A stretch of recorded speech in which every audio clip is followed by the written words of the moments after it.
Hello दोस्तों, कैसे हैं आप सभी लोग। आई होप आप सभी लोग चकाचक होंगे और तैयारी भी ज़रूर कर रहे होंगे। चलिए इस वीडियो की शुरुआत करते हैं और आज हम लोग पार्ट सेकंड देखने वाले हैं। इसके पहले हम लोगों ने एक पार्ट कंप्लीट किया है जिसमें 50 क्वेश्चंस जो बहुत ज़्यादा इंपॉर्टेंट है उनको करा दिया है। आज 50 क्वेश्चंस अभी बचे हुए हैं क्योंकि यहाँ लिखा हुआ है टॉप 100 क्वेश्चन। इन 100 क्वेश्चन को अगर आप कंप्लीट देखते हो ना तो ये मान के चलो आपके कम से कम 20-25 क्वेश्चन इसी बेस पे रहेंगे, कंप्लीट इसी बेस पे रहेंगे। ठीक है, तो चलिए शुरुआत करते हैं क्वेश्चन नंबर 1 से। 50 क्वेश्चन हम लोग फिर से देखने वाले हैं। ये पहला क्वेश्चन है आपके सामने। इसमें पेडागोजी और कंटेंट दोनों मिक्स है भैया, आपको पहले से ही पता है। चलो देखो, पहला क्वेश्चन है, कह रहा है कि अनुसंधान दर्शाते हैं कि शिक्षकों को एक प्रश्न पूछने के उपरांत 5 सेकंड तक प्रतीक्षा करनी चाहिए। रिसर्च ऐसा कहता है कि कोई भी शिक्षक अगर प्रश्न पूछता है तो उसको पूछने के बाद कम से कम 5 सेकंड का वेट करना चाहिए। ठीक है, ऐसा नहीं भैया बताओ कि इंडिया की राजधानी क्या है, चलो हम बता दे, नहीं ऐसा नहीं होना चाहिए। कम से कम आपको 5 सेकंड का टाइम देना चाहिए। इससे लाभ क्या होता है वो देखो। आगे कह रहा है प्रतीक्षा करनी चाहिए। विद्यार्थियों के लिए प्रतीक्षा समय का निम्नलिखित में से क्या एक लाभ नहीं है। लाभ तो बहुत हैं लेकिन इनमें से कौन सा एक लाभ नहीं है वो देखो।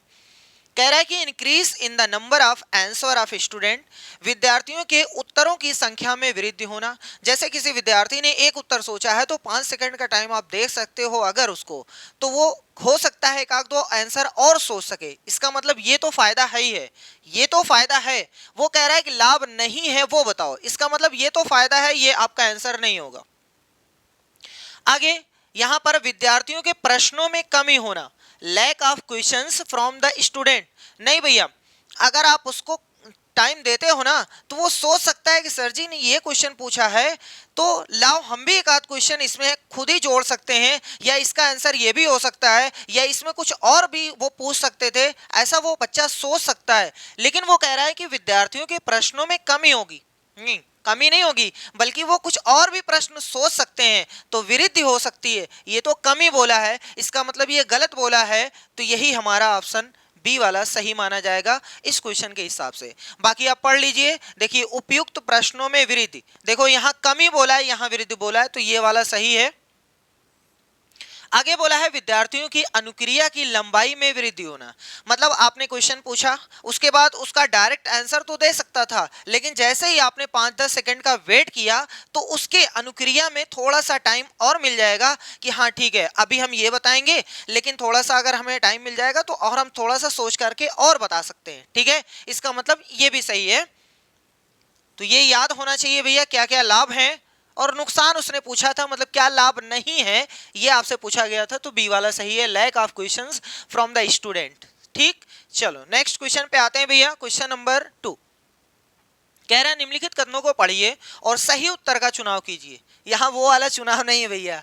देखो कह रहा है कि एक ताप दीप्त बल्ब का पुतंतु टंगस्टन का बना होता है। जो आपने बल्ब देखा है उसमें जो पहले बल्ब आते थे उसमें किसका लगा होता था वायर, छोटा सा पुतंतु टंगस्टन का लगा होता था। टंगस्टन का क्यों बना होता था उसके बारे में ये रीजन है कि टंगस्टन का निम्न प्रतिरोध, नहीं भैया उसका प्रतिरोध निम्न नहीं होता है बल्कि उच्च होता है।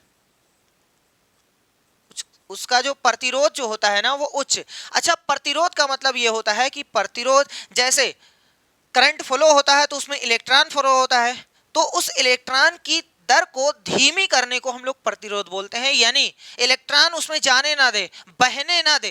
ठीक है, अगर आपको ऐसे नहीं समझ में आता है तो प्रतिरोध का मतलब ये होता है जैसे आप पंखा चालू करते हैं वहां पे एक इंडिकेटर होता है ना, सॉरी वो जो वो होता है घुमाने वाला जिससे कम और तेज होता है, स्लो और तेज होता है।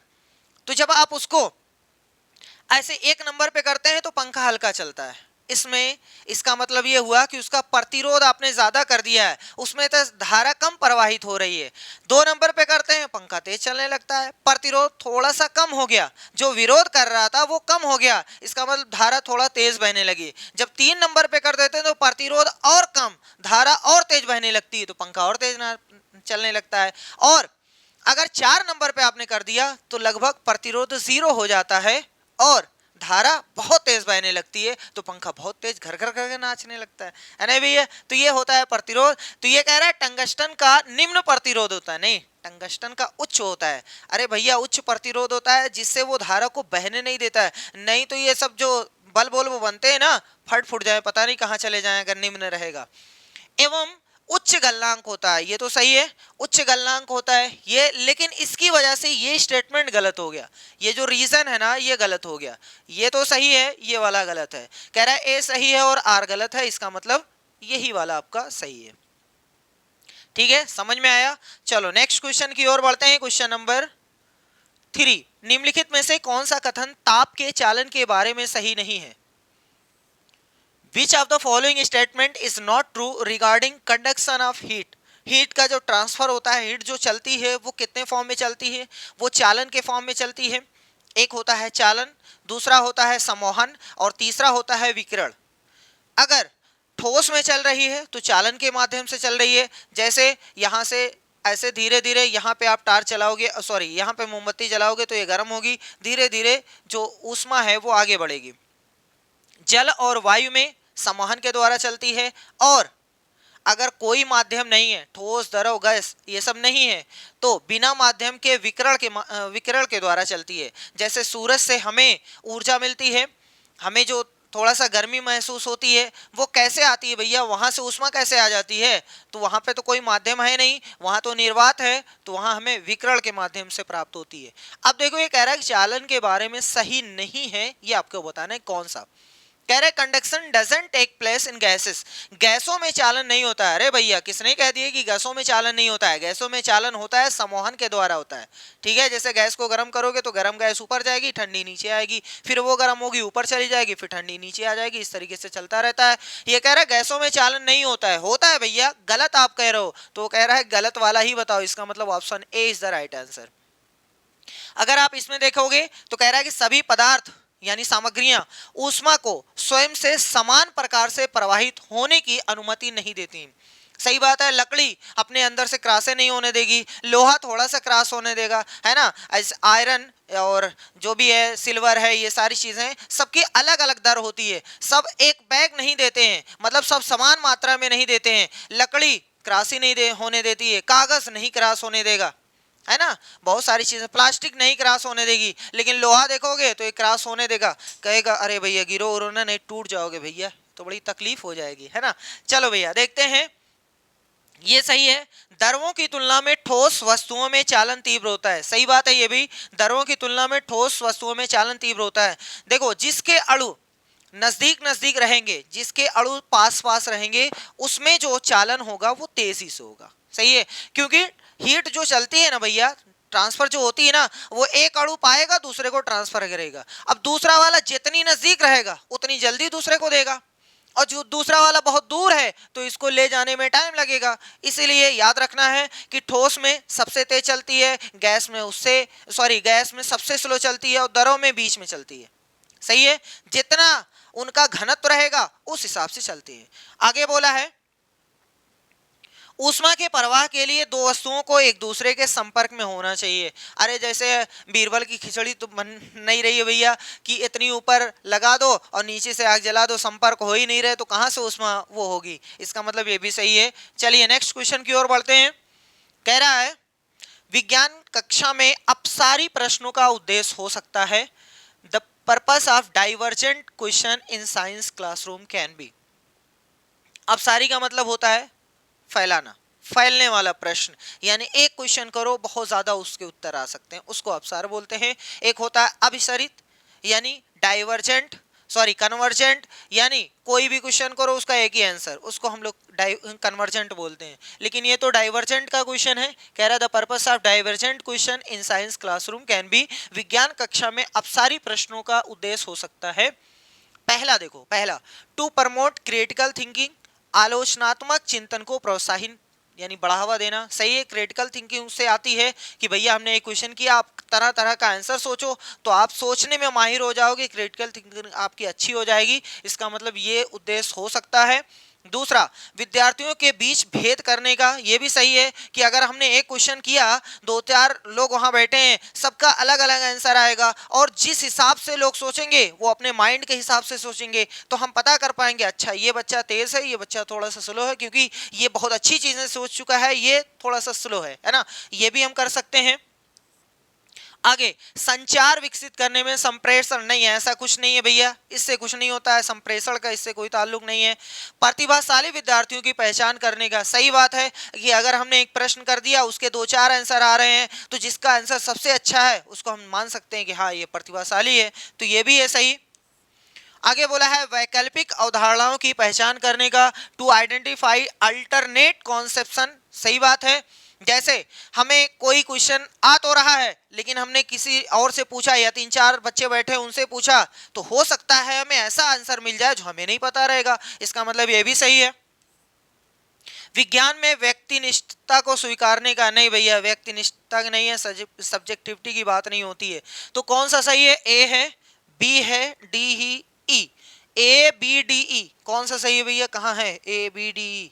ए सी एफ बी डी, अच्छा ये वाला है, तीसरा वाला।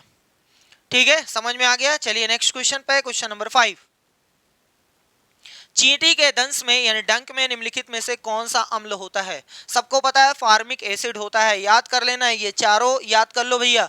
फार्मिक अम्ल कहाँ होता है? चींटी के दंश में, देखो लिखा हुआ है, इसका आंसर फॉर्मिक एसिड हो जाएगा। लेकिन बाकी जो तीन बच रहे हैं उनको भी याद कर लो। ऑक्जेलिक अम्ल जो होता है वो पालक में, पालक में याद रखेंगे इसको। एसिडिक सिरका में,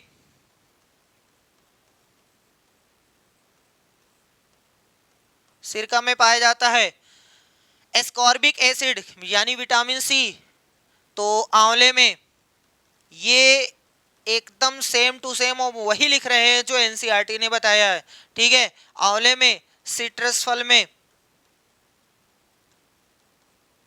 सिट्रस परिवार के जितने भी फल हैं बस हम डायरेक्ट सिट्रस फलों में लिख दे रहे हैं, ये याद होना चाहिए, ठीक। चलो नेक्स्ट क्वेश्चन की ओर बढ़ते हैं, क्वेश्चन नंबर 6। निम्नलिखित कथनों को पढ़िए और सही उत्तर का चुनाव कीजिए। एसर्शन है, रीजन है। पहला है थल प्राणियों की तुलना में जलीय प्राणियों की श्वसन दर धीमी होती है।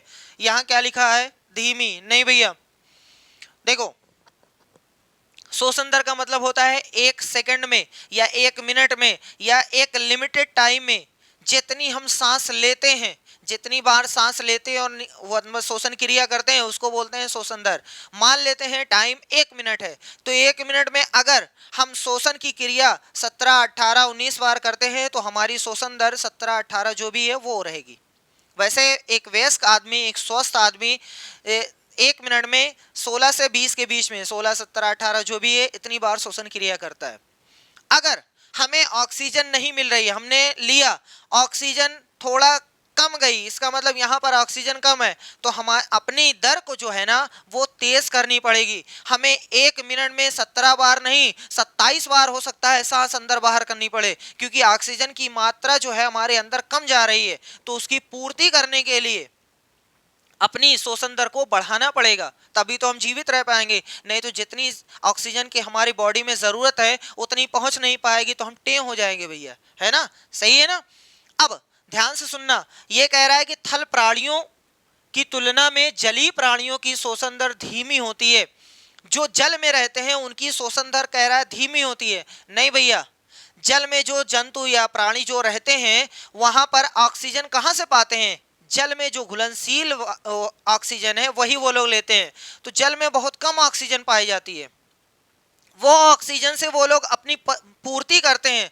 तो भैया जी अगर स्लो रखेंगे तब तो टें हो जाएंगे, श्वसन दर और तेज करनी पड़ती है, उनको बहुत ज्यादा बार सांस लेना और निकालना पड़ता है ताकि ऑक्सीजन की पूर्ति हो सके, ठीक है। लेकिन ये कह रहा है थल प्राणियों की तुलना में जलीय प्राणियों की श्वसन दर धीमी होती है। नहीं, ऐसा नहीं है, जलीय प्राणियों की जो श्वसन दर होती है ना हमसे तेज होती है, क्योंकि उनको भी उतनी ही ऑक्सीजन की जरूरत है, लेकिन ज्यादा बार अंदर बाहर करना पड़ता है तब जाके पूर्ति होती है, तो इसका मतलब ये गलत बोला है। आगे, जल में घुली हुई ऑक्सीजन की उच्च मात्रा जलीय प्राणियों की श्वसन दर को प्रभावित करती है।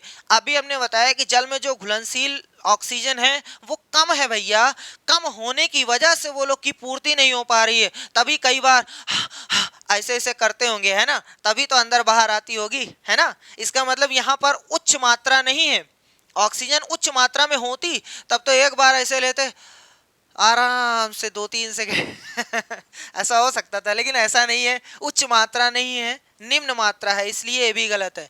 तो एजर्सन भी गलत है, रीजन भी गलत है, यानी ए और दो दोनों गलत हैं, तो ये बी वाला सही है। ठीक है, option B is the right answer. चलो क्वेश्चन नंबर 7 कह रहा है निम्नलिखित सारणी में दी गई सूचना के आधार पर दर्पणों की पहचान करना है। भैया जी दर्पण, इनकी पहचान करना है, ये 2024 7 ऑफ जुलाई का क्वेश्चन है। कह रहा है कि पहला देखो उससे उसमें मैच कराना है, सॉरी मैच नहीं कराना है, ये दर्पण है, ये प्रतिबिंब की प्रकृति है और प्रतिबिंब का आकार दिया है, ये ऑप्शन आपके सामने। देखो पहला एक दर्पण है जिसका नाम ए है, उसके प्रतिबिंब की प्रकृति जो है वो वस्तु के समान है, वस्तु के समानुरूप, आभासी और ऊर्ध्वशीर्षी। ऊर्ध्वशीर्षी का मतलब होता है सीधा, ऊपर की तरफ शीर्ष, इसका मतलब सीधा, जैसे हम खड़े हैं आपके सामने, सही है, इसका मतलब सीधा। आभासी जिसका पर्दे पर प्रतिबिंब न प्राप्त किया जा सके। समान रूप, अच्छा जब जब आपने समतल दर्पण जो आपके घर में शीशा है आप देखते हो, जितनी बड़ी नाक इसमें है उतनी बड़ी उसमें भी दिखाई देता है, कान जितना बड़ा है उतना ही बड़ा दिखाएगा, उंगली जितनी बड़ी है उसमें उतनी ही बड़ी दिखाई देगा, इसका मतलब समान अनुरूप का बनाता है और साथ में सीधा बनाता है। ऐसा नहीं कि हमारा सर ऊपर है तो उसमें दिखाएगा सर नीचे है, ऐसा नहीं है। और आभासी है, उसको पर्दे पे नहीं प्राप्त कर सकते हो कि लाओ देखें इसके सामने पर्दा लगा दें वही बन जाएगा, बनेगा नहीं, सही है। इसका मतलब ये जो बात कर रहा है ये समतल दर्पण की बात कर रहा है, घर वाले शीशे की बात कर रहा है, समतल दर्पण वस्तु के समानुरूप, देखो है ना। तो ए में समतल दर्पण होना चाहिए। देखो मेहनत से ए में समतल दर्पण कहाँ है सर जी, यहाँ पर अवतल है, बी वाले में अवतल बोला है गलत, ए वाले में समतल बोला है सही, लेकिन डी वाले में अवमुख बोला है यानी उत्तल बोला है नहीं। समतल दर्पण है दो में। अब चलो थोड़ा सा आगे पढ़ते हैं, ये कह रहा है कि वास्तविक और प्रतिलोमित, इसका जो प्रतिबिंब की प्रकृति है ना, ये कह रहा है वास्तविक और प्रतिलोमित, यानी वास्तव में बनता है, आभासी नहीं बनता है, वास्तव में बनता है, यानी इसको पर्दे पे प्राप्त किया जा सकता है। और प्रतिलोमित यानी उल्टा, तो भैया ऐसे किसकी हिम्मत है जो उल्टा बना दे, तो ये अवतल दर्पण की हिम्मत है। किसकी? अवतल दर्पण।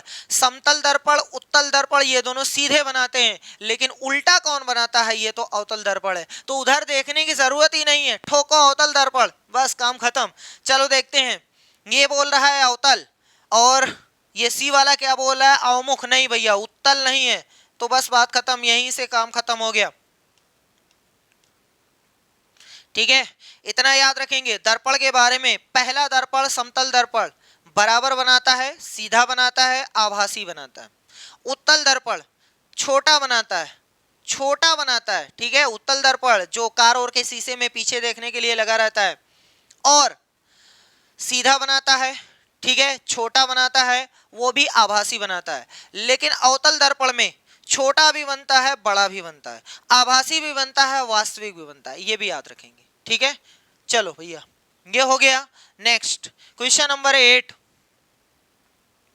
प्लास्टिक की बोतल में भिन्न भिन्न स्तरों पर समरूप 3 छेद किए गए, बोतल को पानी से भर दिया गया, निम्नलिखित में से कौन सा कथन छेदों से पानी के बहाव में सही है। देखो ये क्वेश्चन ऐसे है, ये भी 2024 का क्वेश्चन है, हम आपको फिगर बनाने की कोशिश कर रहे हैं, फिगर बना के दिखाएं। ऐसे कह रहा है कि छेद है, मान लो एक छेद यहाँ है, एक छेद यहाँ है, एक छेद यहाँ है, ठीक है। इसमें पानी भरा हुआ है भैया, इसमें पूरा पानी भरा हुआ है। देखो इस छेद से पानी निकल रहा है, तो पानी की दूरी, पानी का फोर्स वो उसके प्रेशर पे डिपेंड करता है, प्रेशर पर। मतलब देखो एक टोटी यहाँ पे लगी हुई है, एक टोटी यहाँ पे लगी हुई है, मान लो ये छेद है और एक यहाँ है, एक यहाँ है। जिस टोटी के ऊपर ज्यादा प्रेशर रहेगा उसका पानी ज्यादा फोर्स से ज्यादा दूर तक जाएगा, ठीक है। जिस टोटी के ऊपर ज्यादा प्रेशर लगेगा, ज्यादा दबाया जाएगा, तो वो ज्यादा दूर देगा और फोर्स के साथ देगा, सही है। जैसे इसके ऊपर देखो एक टोटी, इसके ऊपर इतना ही पानी है भैया, इतना ही पानी है। ठीक है, यहां तक समझ में आ रहा है। और थोड़ा इसके ऊपर देखते हैं, इसके ऊपर इससे ज्यादा पानी है, देखो इतना पानी है। और वहीं पर देखो इसके ऊपर, इसकी तीसरी वाली टोटी के ऊपर बहुत ज्यादा पानी है। इसका मतलब सबसे ज्यादा प्रेशर इस पे है, उससे कम प्रेशर इस पर है, और सबसे कम प्रेशर इस पे है। तो हमने कहा प्रेशर पे डिपेंड करता है, दाब पे डिपेंड करता है। जितना ज्यादा दाब रहेगा, जितना अधिक दाब रहेगा, उतनी दूर पानी देगा। तो अब आप बताओ सोच करके कि पानी सबसे ज्यादा दूर किसका जाएगा, तो इसका जाएगा, सबसे ज्यादा इसका दूर जाएगा, और उससे कम इसका जाएगा, और सबसे कम इसका ही जाएगा। इसका मतलब अगर हम इसको बनाना चाहें तो कुछ इस तरीके का बना सकते हैं। बस भैया आप नहीं जाओगे पीछे, चलो कोई बात नहीं, हम इरेज कर दे रहे हैं। लो हो गया इरेज, खुश हो जाओ। चलो भैया, अगर इसका पानी इतनी दूर जा रहा है तो इसका ये इतनी ही दूर रह जाएगा, और इसका बेचारे का इतनी ही दूर रह जाएगा। सही है, समझ में आ गया। अब पढ़ लो अपने आप आंसर दे सकते हो। कह रहा है निम्नतम छेद से, यानी सबसे नीचे वाले छेद से पानी अधिकतम बल के साथ बाहर आएगा। 100% सही है, ये हमने पहले ही बता दिया। बी वाला देखो, उच्चतम छेद से पानी अधिकतम बल के साथ बाहर आएगा। नहीं भैया, ऊपर वाले से सबसे कम बल के साथ बाहर आएगा, इसका मतलब ये गलत बोल रहा है। सभी छेदों से पानी समान रूप से बाहर आएगा, नहीं, सभी छेद से बराबर आ रहा है, नहीं भैया। आगे बोला है निम्नतम छेद से पानी अधिकतम दूरी पर गिरेगा। सही है, सबसे नीचे वाले सबसे ज्यादा दूर जाएगा, क्योंकि बल बहुत ज्यादा है उस पे प्रेशर बहुत ज्यादा है। सही है। आगे, उच्चतम छेद से पानी अधिकतम दूरी पर गिरेगा। नहीं भैया, ऊपर वाले पे कहां अधिकतम दूरी पे गिरेगा, इसका मतलब ये गलत है। सभी छेदों से पानी समान दूरी पर गिरेगा। नहीं भैया, समान दूरी पर नहीं, जिस पर सबसे ज्यादा प्रेशर उस पर वो टंकी सबसे ज्यादा तेज यानी फोर्स से पानी देगी और सबसे दूर देगी। तो इसमें कौन सा सही है, ए सही है और डी सही है। ए और डी कहाँ है, ये देखो आपके सामने है, ए डी। ठीक है, option B is the right answer. चलो next question, question number 9। Question number 9 is निम्नलिखित सारणी विभिन्न सूचकों के डाले जाने पर अम्ल और क्षार में होने वाले रंग परिवर्तन को चित्रित करती है। A B C D represent respectively are. A B C D क्या है वो आपको बताना है, बहुत ही आसान क्वेश्चन है। जैसे देखो, हल्दी को अम्ल में होने वाला रंग परिवर्तन ये लिखा हुआ है, मतलब अम्ल के साथ अगर हल्दी को मिलाया जाएगा तो कौन सा रंग आएगा। और यहाँ लिखा हुआ है क्षारक में होने वाला रंग परिवर्तन, अगर क्षार में मिलाया जाता है तो कौन सा रंग आएगा, क्षार कैसा रंग उसको बना देगा। इसने कहा भैया हमसे ले लो कि अगर हल्दी को किसी अम्ल में मिलाया जाता है तो कोई परिवर्तन नहीं होता है, लेकिन अब आप बता दो अगर क्षार में मिलाया जाएगा तो क्या होगा। तो बहुत ही आसान है, सबको पता है कि अगर क्षार में मिलाया जाता है हल्दी को तो गाढ़ा गाढ़ा कलर, मतलब एकदम गाढ़ा लाल हो जाता है, रेडिश ब्राउन जिसको बोला जाता है, एकदम गाढ़ा लाल। सही है, तो हम यहाँ लिख दें गाढ़ा लाल, रेडिश ब्राउन लिख दें, कोई दिक्कत तो है नहीं, गाढ़ा लाल कलर का।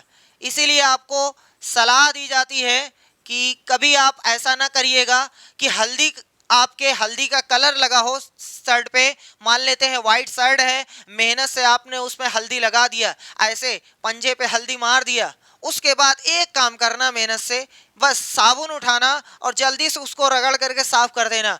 अगले दिन क्या, कुछ ही देर बाद देखोगे एकदम लाल पंजा पड़ा रहेगा।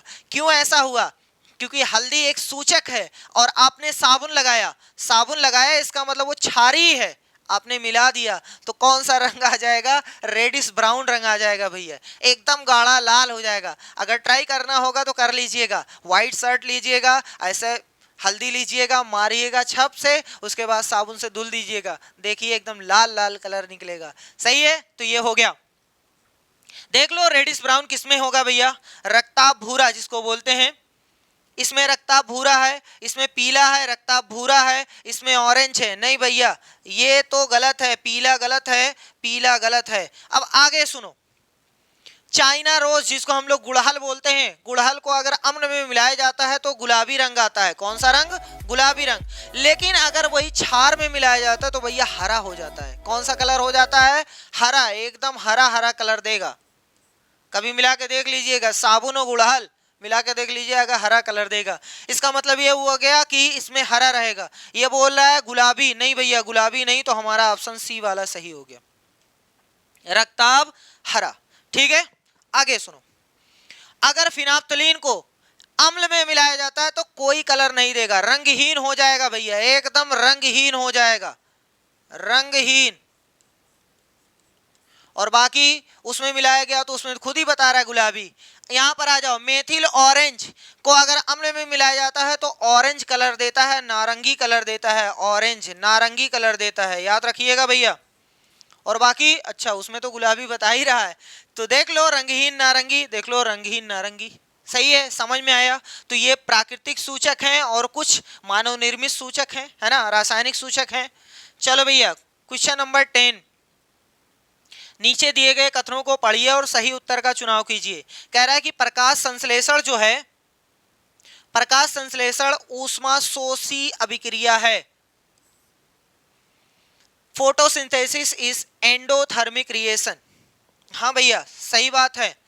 प्रकाश संश्लेषण की जो क्रिया होती है उसमें ऊष्मा लगती है, वो ऊष्मा बाहर नहीं निकालती है, ऊष्मा लेती है, वो गर्मी लेती है। अब कैसे पता चला कि लेती है? क्योंकि भैया प्रकाश संश्लेषण की क्रिया हमेशा दिन में होती है, जब सूर्य का प्रकाश रहता है तब सूर्य का प्रकाश उसे गर्मी देता है, तभी वो रिएक्शन होती है।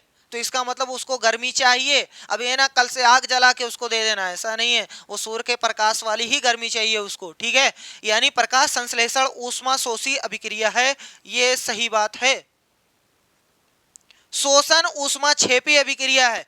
यह कह रहा है कि शोषण जो है, जो हम लोग सांस लेते हैं और बाहर निकालते हैं, वो ऊष्माक्षेपी अभिक्रिया है। इसका मतलब ये हुआ उसमें ऊष्मा बाहर निकलती है। अब कोई कहेगा सर जी इसका मतलब हीट निकलती है, ऊष्मा निकलती है, तो हमारे तो नहीं निकलती है। निकलती है भैया, आपको चेक करना है ना। ऐसे सांस अंदर लो, उसके बाद बाहर निकालो, ऐसे देखो, हाथ लगा के देखो, हल्की सी गर्मी, आपको गर्माहट महसूस होगी, तो ऊष्मा बाहर आती है। सही है, इसका मतलब यह हुआ कि शोषण ऊष्माक्षेपी अभिक्रिया है। चलो, S1 and S2 both are correct.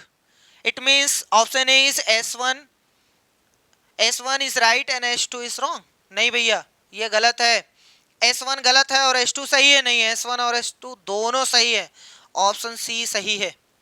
ठीक है भैया, कोई दिक्कत नहीं। चलो नेक्स्ट क्वेश्चन। कह रहा है राइजोबियम जीवाणु प्रायः चने, मटर, मूंग, बीन, अरहर जो भी है और अन्य फलियों की जड़ों में पाया जाता है। जीवाणु का पौधे संबंध कहलाता है। राइजोबियम एक जीवाणु होता है जो दाल वाले जितने भी पौधे हैं, दाल कुल के जितने पौधे हैं, उनकी जड़ों में पाया जाता है। वो क्या करता है सर जी, जो वायुमंडल में नाइट्रोजन होता है ना, उसका यौगिकीकरण करता है, उसको अपने पास रखा रहता है यौगिक बना करके। उसके बाद सौदा करता है किससे? दाल कुल के पौधों से, चाहे वो चना का है, मटर को, चाहे जिसका है, उसकी जड़ में जाके बैठ जाएगा और कहेगा भैया अगर आपको नाइट्रोजन चाहिए तो हमसे एक सौदा करो, हमें आपको देना पड़ेगा, मतलब आप हमें दोगे रहने के लिए स्थान और खाने के लिए भोजन, तब हम आपको नाइट्रोजन देंगे। तो दोनों में समझौता हो जाता है। इस समझौते को बोलते हैं सहजीवी संबंध। क्या बोलते हैं? सहजीवी संबंध। देखो यहाँ लिखा हुआ है सहजीवी संबंध, यानी option A is the right answer.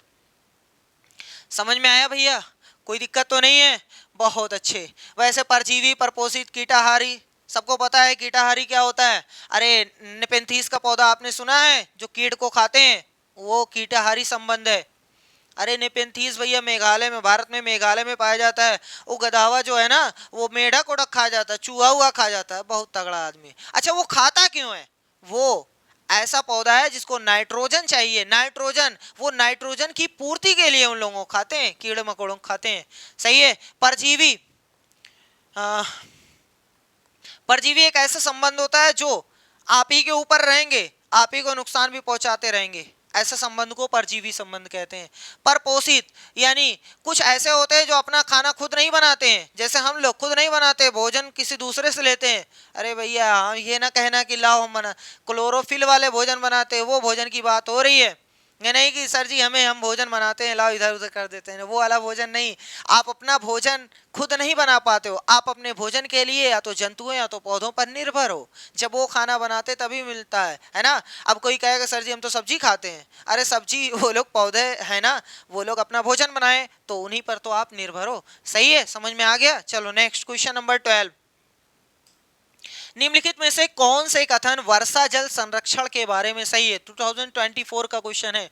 वर्षा जल संरक्षण यानी इसका मतलब ये हुआ कि जो बारिश होती है उसका पानी उसका संरक्षित कर लो भैया। अच्छा, जब पानी आप संरक्षित करोगे, कहीं बहने न दोगे, अगर पूरे गांव वाले ऐसा करने लगे तो बहुत फायदा होगा। एक तो जो जल स्तर है, जो भूमि का जल स्तर है वो सुधर जाएगा। दूसरी, जो छोटी मोटी बाढ़ आ जाती है गांव में बारिश हो जाने पर, गड्ढा उड्ढा पूरा एकदम इधर उधर बहने लगता है ना, वो नहीं होगा। अगर आप अपने घर का पानी, आसपास का पानी आप अपने गड्ढे में डालो तो बाढ़ नहीं आएगी। सही है। बाकी पानी बहने की समस्या भी नहीं होगी। ठीक है, तो चलो इन सब चीजों को अपने ध्यान में रखते हुए, अपने माइंड में डाउनलोड करते हुए यहाँ अपलोड करो। चलो देखो क्या कह रहा है कि ये भूजल का संरक्षण करता है। सही बात है, जो जमीन में जल है उसका संरक्षण करता है, उसका रखाव करता है, उसके लिए सही वो प्रदान करता है। अरे भैया, जब हम बारिश का पानी रोक लेंगे तो अंदर ही तो जाएगा, तो संरक्षित नहीं करेगा। इसका मतलब ऑप्शन ए सही है। ये स्थानीय आप्लावन को कम करता है, यानी जो स्थानीय में बाढ़ आ जाती है, जो छोटी मोटी बाढ़ आ जाती है उसको कम कर देता है। सही बात है ये भी। आगे बोला है ये जल निकास संबंधी समस्याओं को उत्पन्न करता है। अरे भैया, ये तो कह रहा है कि जल निकास संबंधी समस्याओं को उत्पन्न करता है। जब आप अपने घर का, ऐसे सब लोग अपने अपने घर का पानी रोक लें, जो बारिश का पानी रोक लें, तो क्या जल निकासी में दिक्कत होगी? जब पानी बहाएंगे नहीं तो दिक्कत कहां से होगी? होगी दिक्कत? नहीं होगी। तो गलत बोल रहे हो भैया आप। अगला, इसका उपयोग फसलों की सिंचाई के लिए किया जा सकता है। सही बात है, आप पानी रोक करके खेतों में डाल दो, कौन सी दिक्कत है। ऑप्शन डी भी सही है। ए बी डी सही है। A B D option A में बैठा हुआ है, राइट आंसर ए वाला। ठीक है, पल्ले पड़ रहा है भैया। क्वेश्चन नंबर 13 कह रहा है कि मानव कंठ के विषय में निम्नलिखित में कौन सा कथन सत्य है और कौन सा असत्य? कंठ मतलब यही यही यही सही है। अच्छा, कंठ के बारे में देखते हैं। इस क्वेश्चन को ऐसे हमने पढ़ा हुआ है, अच्छा क्वेश्चन है, लेकिन उससे पहले चलो इसी क्वेश्चन में ही बताते हैं। कह रहा है कि असर्शन अभिकथन पहला है, कंठ में श्वास नली खाद्य नली के सन्निकट होती है। सही बात है। ये हमारे अंदर जो है ना वो दो नली है, एक में से सांस आती जाती है और एक में खाना सिर्फ जाता है, आता नहीं। आता कभी कभी उल्टी जब करते हो तब आता है। सही है। तो एक में है मतलब ऑक्सीजन आती जाती है और एक में खाना जाता है। सही है। दोनों सटी हुई हैं, दोनों एक दूसरे से सटी हुई हैं। एक ही नली नहीं है, दो नली है, दोनों सटी हुई है और दोनों एक वाल्व के सहारे सेपरेट होती हैं। जब हम खाना खाते हैं तो वो जो एक वाल्व होता है ना, वो श्वास नली पे जाके बैठ जाता है ताकि श्वास नली बंद हो जाए और खाना अपने आप किसमें चला जाए, मेहनत से ग्रास नली में चला जाए, जिसमें खाद्य नली में चला जाए। सही है। अगर कभी बाय द वे ऐसा हुआ कि खाना हमने खाया, एक आध टुकड़ा श्वास नली में चला गया तो हमें छींक आने लगती है, हो सकता है हिचकी आने लगे, तो हो सकता है खांसी आने लगे, ऐसा होने लगता है ना। फिर पानी पीते हैं तो सही हो जाता है। समझ में आ गया यहाँ तक? चलो आगे देखो, ये क्या कह रहा है। कंठ में श्वास नली खाद्य नली के सन्निकट होती है। सही बात है, ये असर्शन आपका सही है भैया। दूसरा है, कंठ में एक पल्ले जैसा वाल्व उपस्थित होता है। ये भी तो हमने बता दिया है। वायु एवं भोजन कंठ में एक ही रास्ता साझा करते हैं। अरे भैया, ऐसा कैसे हो सकता है कि जिधर से वायु जाए उधर से खाना जाए? तब तो बड़ा झगड़ा हो जाएगा। ऐसा नहीं होता है, एक नली नहीं है, दो नली भैया। कभी कभी भोजन के कण श्वास नली में प्रवेश कर जाते हैं जिससे हिचकी आ सकती है। सही बात है, अभी हमने बता दिया, इसका मतलब ये भी सही है। तो कौन सा सही है? S1 सही है, S2 सही है, S4 सही है। S1 S2 S4 ये तीनों सही है। S1 S2 S4 सत्य है और S3 असत्य है। ऑप्शन सी वाला सही माना जाएगा। समझ में आ गया? कोई दिक्कत तो नहीं है। चलो नेक्स्ट क्वेश्चन, क्वेश्चन नंबर 14 निम्नलिखित में से कौन से कथन सही है ये आपको बताना है। स्वपरागण केवल द्विलिंगी पुष्पों में होता है? नहीं भैया, स्वपरागण का मतलब ये होता है कि एक ही पौधों में अगर परागण हो, परागण समझ रहे हैं? अरे पुंकेसर का स्त्री केसर के वर्तिकाग्र में मिलना, उसको हम लोग बोलते हैं परागण। सही है।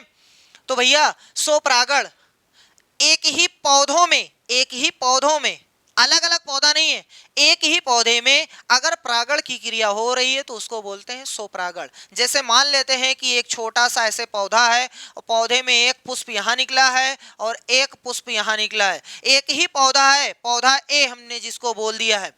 एक ही पौधे में दो पुष्प निकले हैं, मान लेते हैं ये एक लिंगी पुष्प है, मान लेते हैं ये एक लिंगी पुष्प है। एक लिंगी पुष्प का मतलब होता है जिसके एक पुष्प में या तो स्त्री केसर रहेगा या तो पुंकेसर रहेगा, दोनों नहीं हो सकते, या तो स्त्री केसर या तो पुंकेसर। मान लेते हैं ये जो है सरसों का पौधा है, सही है। अच्छा चलो अभी बताएंगे।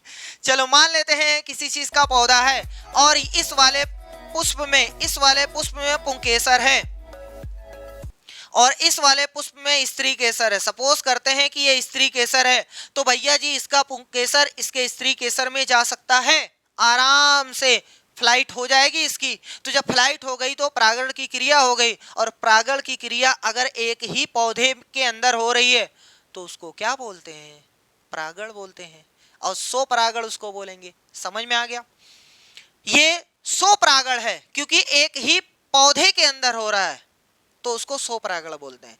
ये एक ही पौधे में हो सकता है, दो पुष्प के बीच में हो जाए, ऐसा भी हो सकता है कि इसी में मान लेते हैं कि एक, अच्छा चलो यहां अलग से बना दे रहे हैं, ये एक पौधा भी है जिसमें एक पुष्प है जिसके अंदर स्त्री केसर भी है और पुंकेसर भी है, स्त्री केसर भी है और पुंकेसर भी है, तो इसको बोलते हैं द्विलिंगी पुष्प। इसके पास दोनों है, स्त्री केसर भी है पुंकेसर भी है। तो अगर इसका पुंकेसर स्त्री केसर में चला गया तो इसको भी सो परागण बोलते हैं। जब एक ही पौधे के अंदर परागण की क्रिया हो तो उसको बोलते हैं सो परागण। और अगर कभी भी ऐसा हुआ कि एक पौधे से उड़ करके परागण किसी दूसरे पौधे में जाके गिरे, मान लेते हैं यहां से पुंकेसर उड़ करके यहां चला गया, तो इसको बोलते हैं पर परागण। समझ में आ गया? अब ये कह रहा है कि सो परागण की जो क्रिया है केवल द्विलिंगी पुष्पों में होता है। नहीं भैया, द्विलिंगी पुष्प ये है, देखो स्त्री केसर पुंकेसर इसका साथ साथ है, इसका मतलब इसको द्विलिंगी पुष्प कहेंगे। इसमें भी होता है, एक लिंगी में भी तो होता है, एक ही पौधे में होता है ना। देखो इसके पास पुंकेसर है, इसके पास स्त्री केसर है, पहुंच गया, इसको बोलते हैं। तो ये कह रहा है सो परागण की क्रिया केवल द्विलिंगी में नहीं भैया, एक लिंगी में भी हो सकती है, कोई दिक्कत नहीं है। इसका मतलब आपने चाचा जी इसको गलत कह दिया है। आगे, द्विलिंगी पुष्प सो एवं पर परागण प्रकार से पराग कर सकते हैं। कह रहा है द्विलिंगी पुष्प यानी ये वाले पुष्प जो है सो एवं पर परागण। अच्छा भैया, ये आपस में भी कर सकते हैं, दूसरे से भी मिल सकते हैं, इसका मतलब ये सही बोल रहा है। ए गलत है, बी सही है। ए और दोनों गलत है, ए और बी दोनों सही है। ए सही है और बी गलत है? नहीं भैया, ए गलत है और बी सही है, ऑप्शन डी वाला सही है। ठीक, तो सो परागण का मतलब होता है एक ही पौधे के अंदर अगर परागण हो तो उसको बोलते हैं। चलो आगे, निम्नलिखित में से कौन सा प्रवाह आलेख मानवों में रुधिर के प्रवाह का सही क्रम दर्शा रहा है? देखो है तो बहुत सारी चीजें, आपको हम सिंपल सा बताते हैं। जब हम ऑक्सीजन लेते हैं तो हीमोग्लोबिन में मिलती है, और उसके बाद फुफ्फुस में, फुफ्फुस का मतलब फेफड़े में, फेफड़े को फुफ्फुस कहा जाता है। फुफ्फुस से पहले वो कहाँ से जाती है? फुफ्फुस से हो करके हृदय में जाती है। तो आपको पहले से ही पता है कि धमनी का काम है हृदय से दूर ले जाना, धमनी का काम है ब्लड को ले जाना, और सिरे का काम है हृदय में लाना, सिरे का काम है हृदय में लाना।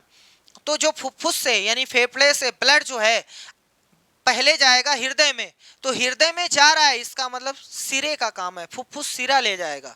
समझ में आ रहा है? फुफ्फुस से फुफ्फुस सिरा का काम हुआ, फिर पहुंचेगा हृदय में, हृदय से धमनी उठाएगी, पहुंचाएगी हर जगह। सही है? चलो अब देखते हैं, पहले फुफ्फुस, फिर फुफ्फुस सिरा, फिर हृदय, फिर धमनी का काम है। फिर धमनी कहाँ पहुंचा देगी? शरीर में, शरीर से फिर वहां क्रिया उरिया हो करके जो भी है कार्बोहाइड्रेट वगैरह टूट टूट करके जो भी है ग्लूकोज वगैरह जो भी ऊर्जा बना करके कार्बन डाइऑक्साइड जब बनेगी तो वह फिर से मिल जाएगी सिरे में। अब कहां से? सिरे में। सिरे का काम है ला करके पहुंचाए कहां? हृदय में, तो सिरा पहुंचाएगी हृदय में। हृदय से फिर फुफ्फुस धमनी का काम है वो हृदय से दूर ले जाए। अब हृदय से दूर कहां ले जाएगी? फेफड़े में। तो देखो फुफ्फुस धमनी फुफ्फुस में लाके पटक देगी, यानी ऑप्शन ए वाला सही है। फिर से एक बार फिर से देख लो, पहले फुफ्फुस में यानी फेफड़े में, फेफड़े से ब्लड हृदय में जा रहा है, हृदय में जा रहा है, ले जाने का काम सिरा करती है, इसलिए फुफ्फुस सिरा। सही है? आगे है, हृदय में पहुंच गया, हृदय से अब उठाएगी धमनी, कहेगा भैया चलो टहला लाते हैं तुम्हें, तो पूरे शरीर में टहलाएगी। हृदय धमनी उठाएगी, शरीर में पूरे टहला देगी। सही है? अब शरीर में पहुंच गया तो वहां क्रिया उरिया हुई, उसके बाद कार्बन डाइऑक्साइड जैसे ही बनी तो सिरा कहेगी ए भैया आओ आओ आओ चलते हैं, तो सिरा उसको उठाएगी और ले करके आके पटकेगी हृदय में, पटक दी। अब हृदय में जब आ गया तो वही नहीं रुकना है उसको, उसको तो फेफड़े में आना है, तुरंत बाहर निकलना है ना, तो फेफड़े में लाने का काम यानी हृदय से ले जाने का काम, हृदय से ले जाने का काम धमनी का है, तो देखो यहाँ फुफ्फुस धमनी लिखा है, फुफ्फुस। सही है, समझ में आ गया। चलो नेक्स्ट क्वेश्चन की ओर बढ़ते हैं भैया। निम्नलिखित में से कौन सा विकल्प स्तंभ वन के पोषक तत्वों को स्तंभ टू के हीनताजन्य विकारों से सही सुमेलित कर रहा है? पहले में है लोहा यानी आयरन, हरदम तो पेन चेंज करनी पड़ती है। लोहा यानी आयरन, इसकी कमी से कौन सा रोग होता है? अभावजन्य का मतलब होता है कि कुछ ऐसे पोषक तत्व हैं जिसकी कमी हो जाने की वजह से जो रोग होता है उसको बोलते हैं अभावजन्य रोग, यानी अभाव से, कमी से होने वाले रोग को अभावजन्य कहते हैं। ऐसा तब होता है कि जब हम कोई पोषक तत्व तो कई महीनों तक नहीं ले रहे हैं, या ले रहे हैं तो सही मात्रा में नहीं ले रहे हैं, तो अगर कमी हुई तो अभाव हुआ, इसका मतलब अभावजन्य। लोहा की कमी से, आयरन की कमी से कौन सा रोग होता है भैया? एनीमिया, खून की कमी हो जाएगी। ठीक है, तो आयरन अल्प रक्तता यानी एनीमिया, यानी पहले वाले को ठोक दो चौथे वाले से। विटामिन बी1 याद कर लो, बी है इसलिए बेरी बेरी। ठीक है भैया, बेरी बेरी में क्या होता है कि आपकी जो ये स्किन है ना उस पर चित्तीदार पता नहीं क्या क्या, इतना बड़ा बड़ा कुछ चकत्ता उकत्ता पड़ जाएगा, खुजली उजली करोगे, सब ना करिएगा, विटामिन बी लेते रहिएगा। ठीक, विटामिन सी, विटामिन सी से कौन सा रोग होता है? कमी से स्कर्वी, मसूड़ों से खून आने लगता है। और वहीं पर आयोडीन की कमी से गॉइटर यानी घेघा रोग, यहाँ सूजन आ जाती है। ठीक है भैया, चलो भैया, पहले का चौथे के साथ, दूसरे का पहले के साथ, तीसरे का दूसरे के साथ, चौथे का, यानी 4 1 2 3, 4 1 2 3 कहाँ है? ये देखो पहले से मिला रहा है, ये तीसरे से मिला रहा है, चौथे से मिला रहा है, 1 2 3 यही वाला सही, ये वाला गलत है। सही है, आगे बढ़े, ये पूरा याद होना चाहिए और ऑप्शन के थ्रू करिएगा मेहनत से। ठीक, चलो नेक्स्ट। नेक्स्ट क्वेश्चन है, निम्नलिखित में से क्या एक रासायनिक परिवर्तन का उदाहरण नहीं है? रासायनिक परिवर्तन ऐसे परिवर्तन को कहा जाता है जिसमें एक या एक से अधिक नए पदार्थ का जन्म होता है, नए पदार्थ बनते हैं, और ये उत्क्रमणीय नहीं होता है जिसको हम वापस नहीं ला सकते हैं। जैसे बर्फ से हम जल बना देते हैं, जल से फिर से बर्फ बन जाता है, ये पलट सकते हैं। जैसे अगर रबड़ है, रबड़ को खींच दो, ये भौतिक परिवर्तन है, छोड़ दो फिर वैसे ही आ जाएगा। लेकिन कभी आपने कागज जला करके फिर से वापस लाया है? नहीं भैया, राख से कागज नहीं बनेगा। वो जादूगर होते हैं भैया, वो लोग अपने पास रखे रहते हैं, वो सब हाथ की कला होती है सिर्फ। चलो, कह रहा है कि निम्नलिखित में से क्या एक रासायनिक परिवर्तन नहीं है, यानी आपको भौतिक परिवर्तन बताना है। इसमें से भौतिक परिवर्तन कौन है वो आपको बताना है। हमारे शरीर में भोजन का पचना, अरे भैया भोजन तो पच गया, क्या पचे हुए भोजन को फिर से भोजन वापस बना सकते हो? सब्जी उब्जी वैसे बना सकते हो? नहीं बना सकते हो, इसका मतलब ये रासायनिक परिवर्तन है। वो कह रहा है कि भौतिक परिवर्तन बताओ, तो ये नहीं होगा। किण्वन, किण्वन में ग्लूकोज होता है, वो सारी चीजें, जैसे बहुत ये थोड़ा सा फर्मेंटेशन जो है ना, बहुत सारी चीजें हैं उसमें, आप देख लीजिएगा, कुछ है नहीं, ये बस खाली इतना याद कर लीजिए, किण्वन जो है वो रासायनिक परिवर्तन है। रासायनिक परिवर्तन है, यह याद रखेंगे। ठीक है, किण्वन जो है वो रासायनिक परिवर्तन है। प्रकाश संश्लेषण, अरे भैया प्रकाश, क्लोरोफिल जो है वो क्रिया करती है, उसके बाद वहां से लेती है कार्बन डाइऑक्साइड, बना देती है ऑक्सीजन। सही है, नई क्रिया हो गई है, इसका मतलब नए पदार्थ बन गए हैं जिसमें से वो अपना भोजन भी बनाती है, कार्बोहाइड्रेट भी बनाती है। तो अब क्या कार्बोहाइड्रेट फिर से वो कार्बन डाइऑक्साइड बन जाएगी, सूर्य की किरण बन जाएगी? ऐसा नहीं होगा, इसका मतलब ये रासायनिक परिवर्तन है।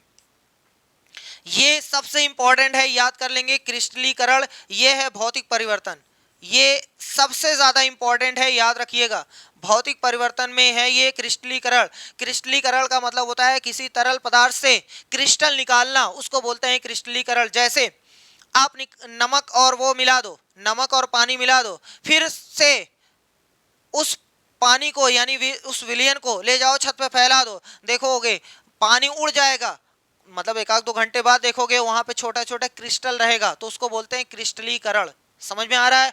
तो ये एक भौतिक परिवर्तन है, यही ऑप्शन आपका सही हो जाएगा, ओनली डी, चौथा ओनली डी, ये वाला सही है। ठीक है, वैसे यहाँ पे 3 2 1 होना चाहिए जो भी है, लेकिन चलो 1 2 3 4 पर ये चौथा वाला सही है। Next question, question number 18। उदासीनीकरण अभिक्रिया के लिए निम्नलिखित में से क्या गलत है? क्या गलत है? अच्छा, क्या गलत है पूछा भैया, सही नहीं पूछा है, क्या गलत है? उदासीनीकरण क्रिया आपको पता है कि अगर अम्ल को क्षार के साथ मिलाया जाता है तो उसको बोलते हैं उदासीनीकरण क्रिया, उस क्रिया को उदासीनीकरण बोलते हैं। जैसे आपके पास अगर कोई चींटी है, काट ली है, खुजली हो रही है, वही खाने वाला सोडा लगा दो, बेकिंग सोडा लगा दो, सही हो जाएगा। तो उसने काटा, फार्मिक अम्ल आपके जिल्द के अंदर डाल दिया, तो आप जाओ अपने घर में बेकिंग सोडा उठाओ जो कि क्षारीय प्रकृति का होता है, मिला दो, ऐसे ऐसे बराबर सही, एकदम दुरुस्त। ऐसा क्यों हुआ? क्योंकि उदासीनीकरण की क्रिया हो गई।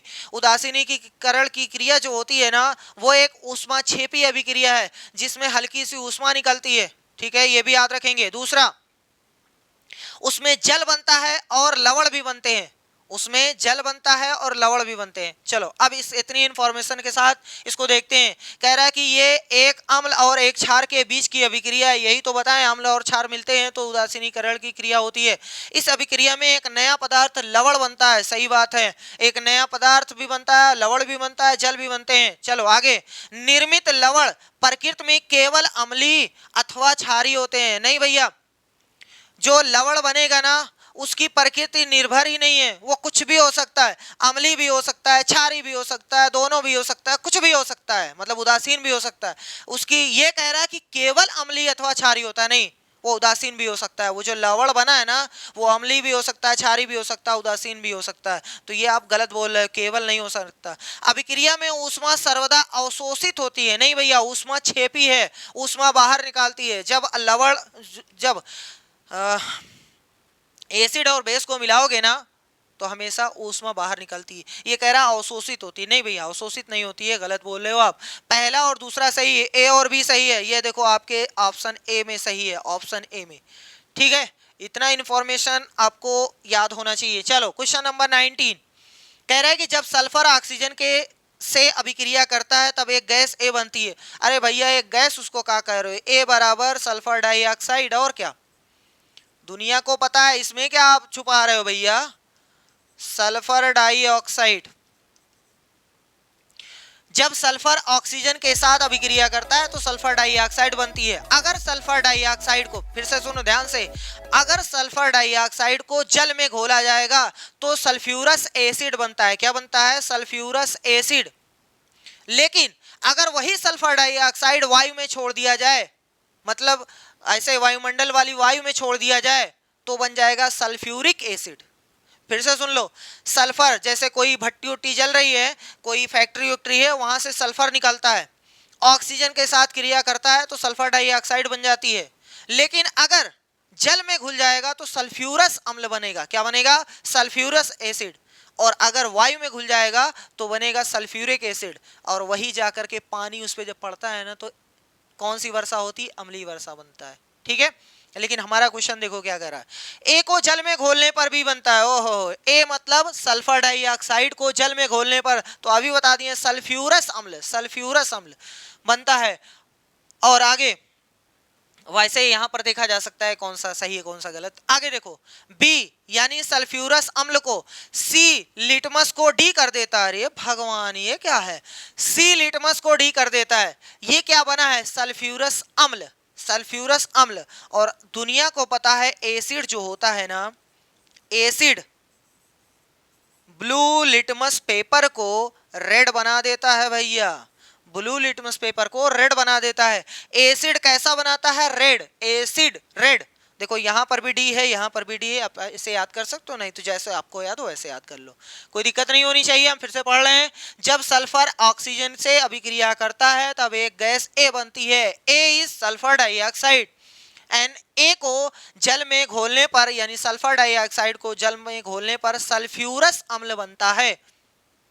सल्फ्यूरस अम्ल नीले लिटमस को लाल कर देता है। पूरा हमने पढ़ दिया, सही है। देख लो, एसिड जो होता है, कोई भी एसिड जो रहेगा वो ब्लू लिटमस पेपर को रेड कर देता है। अब देख लो, ए का आंसर सल्फर डाइऑक्साइड, बी का आंसर सल्फ्यूरस अम्ल। सल्फर डाइऑक्साइड सल्फ्यूरिक अम्ल, नहीं भैया, सल्फ्यूरिक नहीं है, सल्फर डाइऑक्साइड सल्फ्यूरस अम्ल, ठीक है ये तो सही है।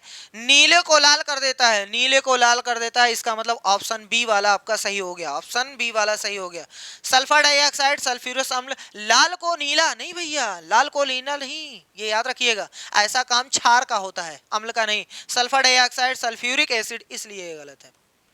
चलो भैया बहुत अच्छी बात है। क्वेश्चन नंबर 20 पे आ गए धीरे धीरे कदमों से। क्वेश्चन नंबर 20 कह रहा है कि एक समान चाल से गति करती हुई वस्तु के दूरी समय आलेख के संदर्भ में निम्नलिखित में से क्या सही है। सबसे पहले ग्राफ बनाना है, दूरी समय का ग्राफ।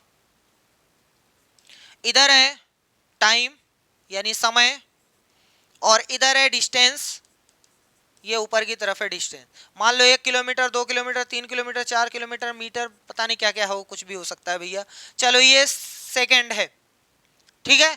अब देखो ये कह रहा है कि एक समान चाल से गति करती हुई वस्तु के दूरी समय, एक समान चाल से गति कर रही, मान लो 1 किलोमीटर में, सॉरी 1 घंटे में 5 किलोमीटर जाती, मान लेते हैं 5 किलोमीटर। ये 5 है, ये 10 है, ये 15 है, ये 20 है, ये 25 है, ठीक है। ये 1 घंटा, 2 घंटा, 3 घंटा, 4 घंटा, 5 घंटा, 6 घंटा, 7 घंटा, 8 घंटा, कुछ भी घंटा, घंटा घंटा कुछ भी रहे। चलो मान लेते हैं ये समान चाल से चल रही है, हर घंटे में समान चलेगी। मान लेते हैं कि ये कार है जो 1 घंटे में 5 किलोमीटर जाती है, तो पहले वाले घंटे में 5 किलोमीटर, तो दोनों यहां से यहां मिलेंगे, ठीक।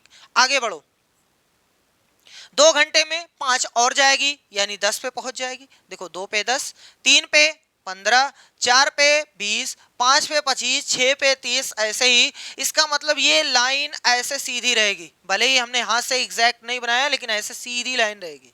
अब चलो इसको देखते हैं। पहला क्वेश्चन कह रहा है कि ये एक्स अक्ष के समांतर एक सीधी रेखा है, ये है एक्स अक्ष, ये है एक्स अक्ष और ये है वाई अक्ष। कह रहा है कि एक्स अक्ष के समांतर समान अंतर पे यानी दूरी बराबर है, क्या ऐसा कुछ है? नहीं भैया, एक्स अक्ष के समांतर मतलब जैसे एक्स है उसी के ऊपर ऐसे होना चाहिए, तो कहाँ है? ये तो समांतर नहीं, इसका मतलब ये गलत है। दूसरा वाला देखते हैं कि कह रहा है कि ये वाई अक्ष के समांतर एक सीधी रेखा, कैसे भैया? ये वाई अक्ष है, ऐसे खड़ी हुई है, इसके समांतर तो ऐसे होती है ना, इसका मतलब ये भी नहीं सही है। चलो आगे कह रहा है कि ये एक सीधी रेखा है जो ना तो एक्स अक्ष ना ही वाई अक्ष के समांतर है। हाँ ये सही है, एक्स अक्ष के समांतर भी नहीं है, वाई अक्ष के समांतर भी नहीं है, यानी ये वाला सही है। आगे बोला है ये एक परवलयिक आलेख है। नहीं भैया, वलय वलय ऐसे मुड़ा उड़ा नहीं है, एक सीधी रेखा है भैया, एक सीधी रेखा है। अरे वो हमने हैंड से खींचा है इसलिए भले ही टेढ़ा हो गया, लेकिन वो सीधी रेखा बनेगा, ठीक है। चलो क्वेश्चन नंबर 21 कह रहा है निम्नलिखित में से कौन सा विकल्प विभिन्न घर्षण बलों को घर्षण के बढ़ते क्रम में दर्शाता है। घर्षण बल उसे कहते हैं, दो पृष्ठों के बीच लगने वाले बल को घर्षण बल कहते हैं। देखो ये घर्षण बल है, आप रगड़ रहे हो ना, तो एक बल इसके बीच में कार्य कर रहा है जो हमें रगड़ने नहीं दे रहा है, रोक रहा है, उसको बोलते हैं घर्षण बल। चलो कह रहा है घर्षण बल के बढ़ते क्रम में लिखो, बढ़ते क्रम में यानी सबसे पहले कम, फिर उससे ज्यादा, फिर उससे ज्यादा। अब ध्यान से सुन लो, पहले अगर हम किसी चीज को धक्का दे ले जा रहे हैं, इसका मतलब उसमें घर्षण बल कम लग रहा है। अगर ज्यादा मेहनत लगानी पड़ रही धक्का देने में, इसका मतलब उसके अंदर ज्यादा बल लगा था, तभी तो आप नहीं दे पा रहे हो। अगर कम मेहनत में ऐसे ऐसे लेके चले गए, इसका मतलब घर्षण बल कम था, तभी तो आप लेके चले गए। और अगर अरे जैसे चुंबक है, खींचे हुए है ना, आप छुड़ा पाओगे?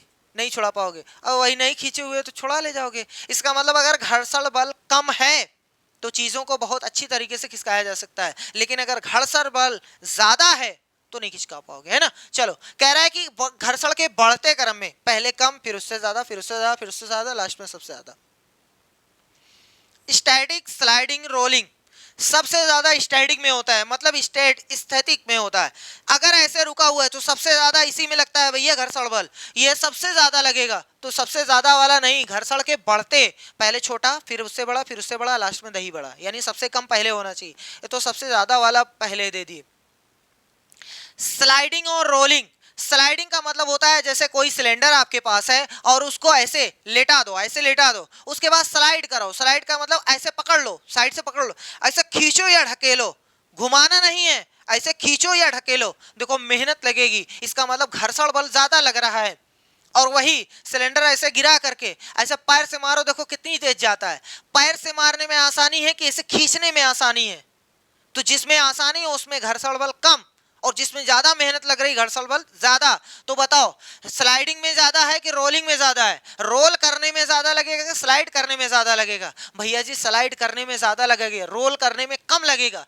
ये ज्यादा है, ये कम है, इसका मतलब ये नहीं काम चलेगा। हटाओ भैया, पहले रोलिंग होना चाहिए, पहले रोलिंग फिर स्लाइडिंग फिर स्टैटिक, ये ऑप्शन सही है।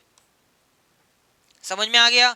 यानी अगर हमें किसी चीज को ले जाना है ना, तो हमेशा याद रखिएगा रोल करके, तभी बांस बल्ली या पुलिया उलिया कैसे ले जाते हैं? रोल करके नीचे बांस ओस रख देते हैं, ऐसे ढुकरा देते हैं, वो सही है। और अगर खींचना पड़ गया तो नानी याद आ जाएगी। और कहीं वो चिपका हुआ है, अरे भैया, तो सबसे ज्यादा फोर्स उसी में लगता है, घर्षण वाला। चलो नेक्स्ट क्वेश्चन नंबर 22, निम्नलिखित में से कौन सा कथन विज्ञान की प्रकृति के विषय में गलत है? अच्छा, गलत पूछा है भैया, गलत गलत गलत।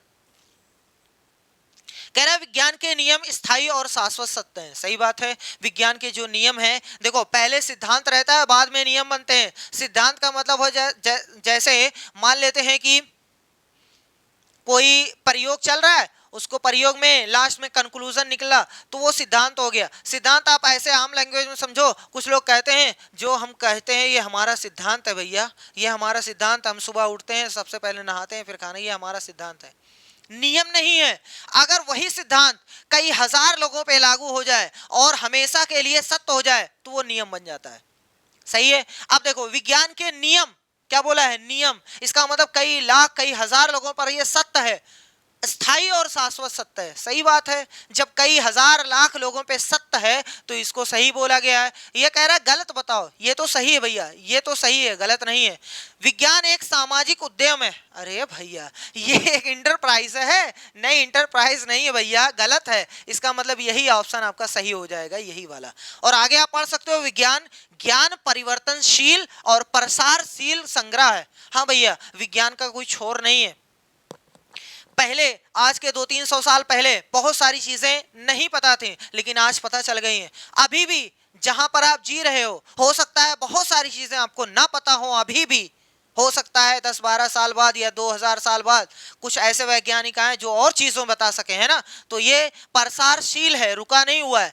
आगे लिखा हुआ है विज्ञान की कोई एक विधि नहीं है। सही बात है, विज्ञान की कोई एक विधि नहीं, बहुत फलाने ढिकाने, पता नहीं कितनी, न्यूटन की अलग थ्योरी है, आइंस्टीन की अलग थ्योरी है, सबकी अलग अलग विधि है भैया। इसका मतलब ये भी सही है, ये भी सही है, ये भी सही है। ऑप्शन बी गलत है। सामाजिक उद्यम नहीं भैया, उद्यम नहीं है ये, इंटरप्राइज नहीं है। चलो क्वेश्चन नंबर 23, निम्नलिखित में से क्या एक विज्ञान शिक्षा का उद्देश्य नहीं है? विज्ञान शिक्षा का उद्देश्य नहीं है, ये आपसे पूछा गया है। चलो बताओ। कह रहे हैं विज्ञान की शिक्षा शिक्षार्थियों को वैज्ञानिक प्रवृत्ति का पोषण करने में सक्षम बनाती है, तो सही है। आगे, इसे शिक्षार्थी को ईमानदारी, अखंडता और सहयोग के मूल्यों को आत्मसात करने में सक्षम बना।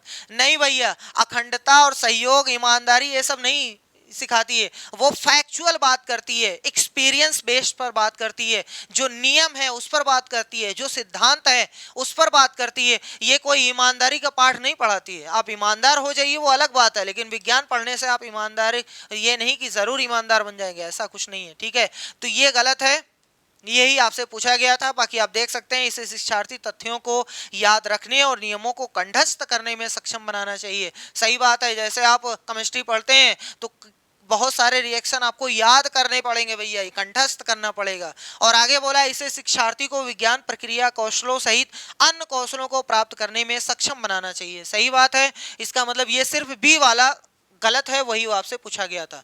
चलिए क्वेश्चन नंबर 24, निम्नलिखित में से कौन से कारक पृथ्वी पर पवनों के जनन एवं बहाव के लिए उत्तरदायी है? मतलब पृथ्वी पर जो पवन यानी हवा जो है वो उत्पन्न क्यों होती है और चलती क्यों है, उसका रीजन क्या है? तो पहला है पृथ्वी का अनियमित तापन। इसका मतलब ये हुआ कि पृथ्वी हमारी एक जैसी तप नहीं रही है, एक जैसी ऊर्जा नहीं प्राप्त कर रही है सूर्य से। जैसे मान लो कि ये है पृथ्वी हमारी, तो ये इलाका जो होता है वो भूमध्य क्षेत्रीय इलाका है। सबसे ज्यादा सूरज से जो रोशनी पाते हैं, सबसे ज्यादा प्रकाश जो मिलता है, सबसे ज्यादा जो गर्मी मिलती है वो इन्हीं लोगों को मिलती है। तो यहाँ का इलाका ज्यादा गर्म हो जाता है और ध्रुव का इलाका जो रहता है वो ठंडा रहता है। इसका मतलब एक समान ताप नहीं रही है, अरे इसको ज्यादा ताप रहा है और इसको कम ताप रहा है। इसका मतलब इसी वजह से वायु उत्पन्न होती है और चलती है।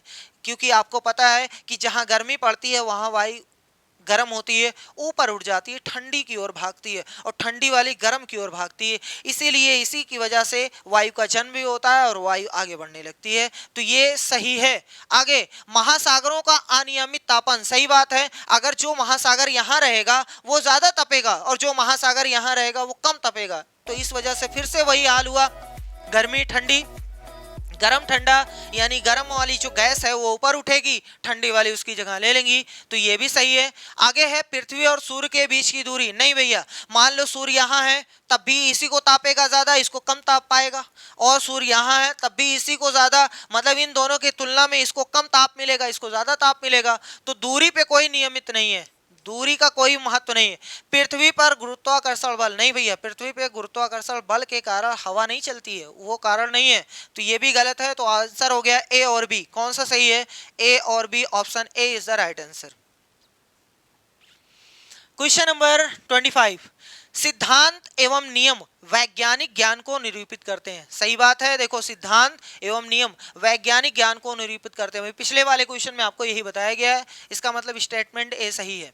सत्यापन के पश्चात नियम सिद्धांत बन जाते हैं। यह भी बता दिया गया है कि जब बहुत ज्यादा लोगों पे, कई लाख लोगों पर वही सिद्धांत लागू होता है तो इसका मतलब वो नियम बन जाता है।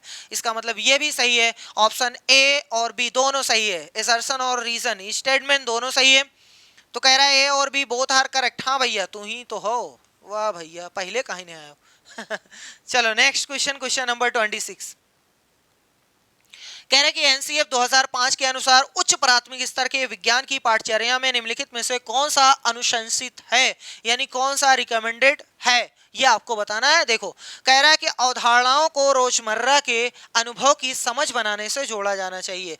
जो एनसीएफ 2005 था, अपने खोपड़िया में डाल लो, डाउनलोड कर लो, कि वो ज्यादा कॉन्सेप्चुअल लर्निंग पे बात किया था, कॉन्सेप्ट की बात किया था, रट्टाफिकेशन पे नहीं था जोर, उसने शिक्षक पे जोर नहीं दिया था, उसने ज्यादा जोर कॉन्सेप्ट पे दिया था। तो जहां कहीं भी कॉन्सेप्ट की बात आए, समझ लो सही है।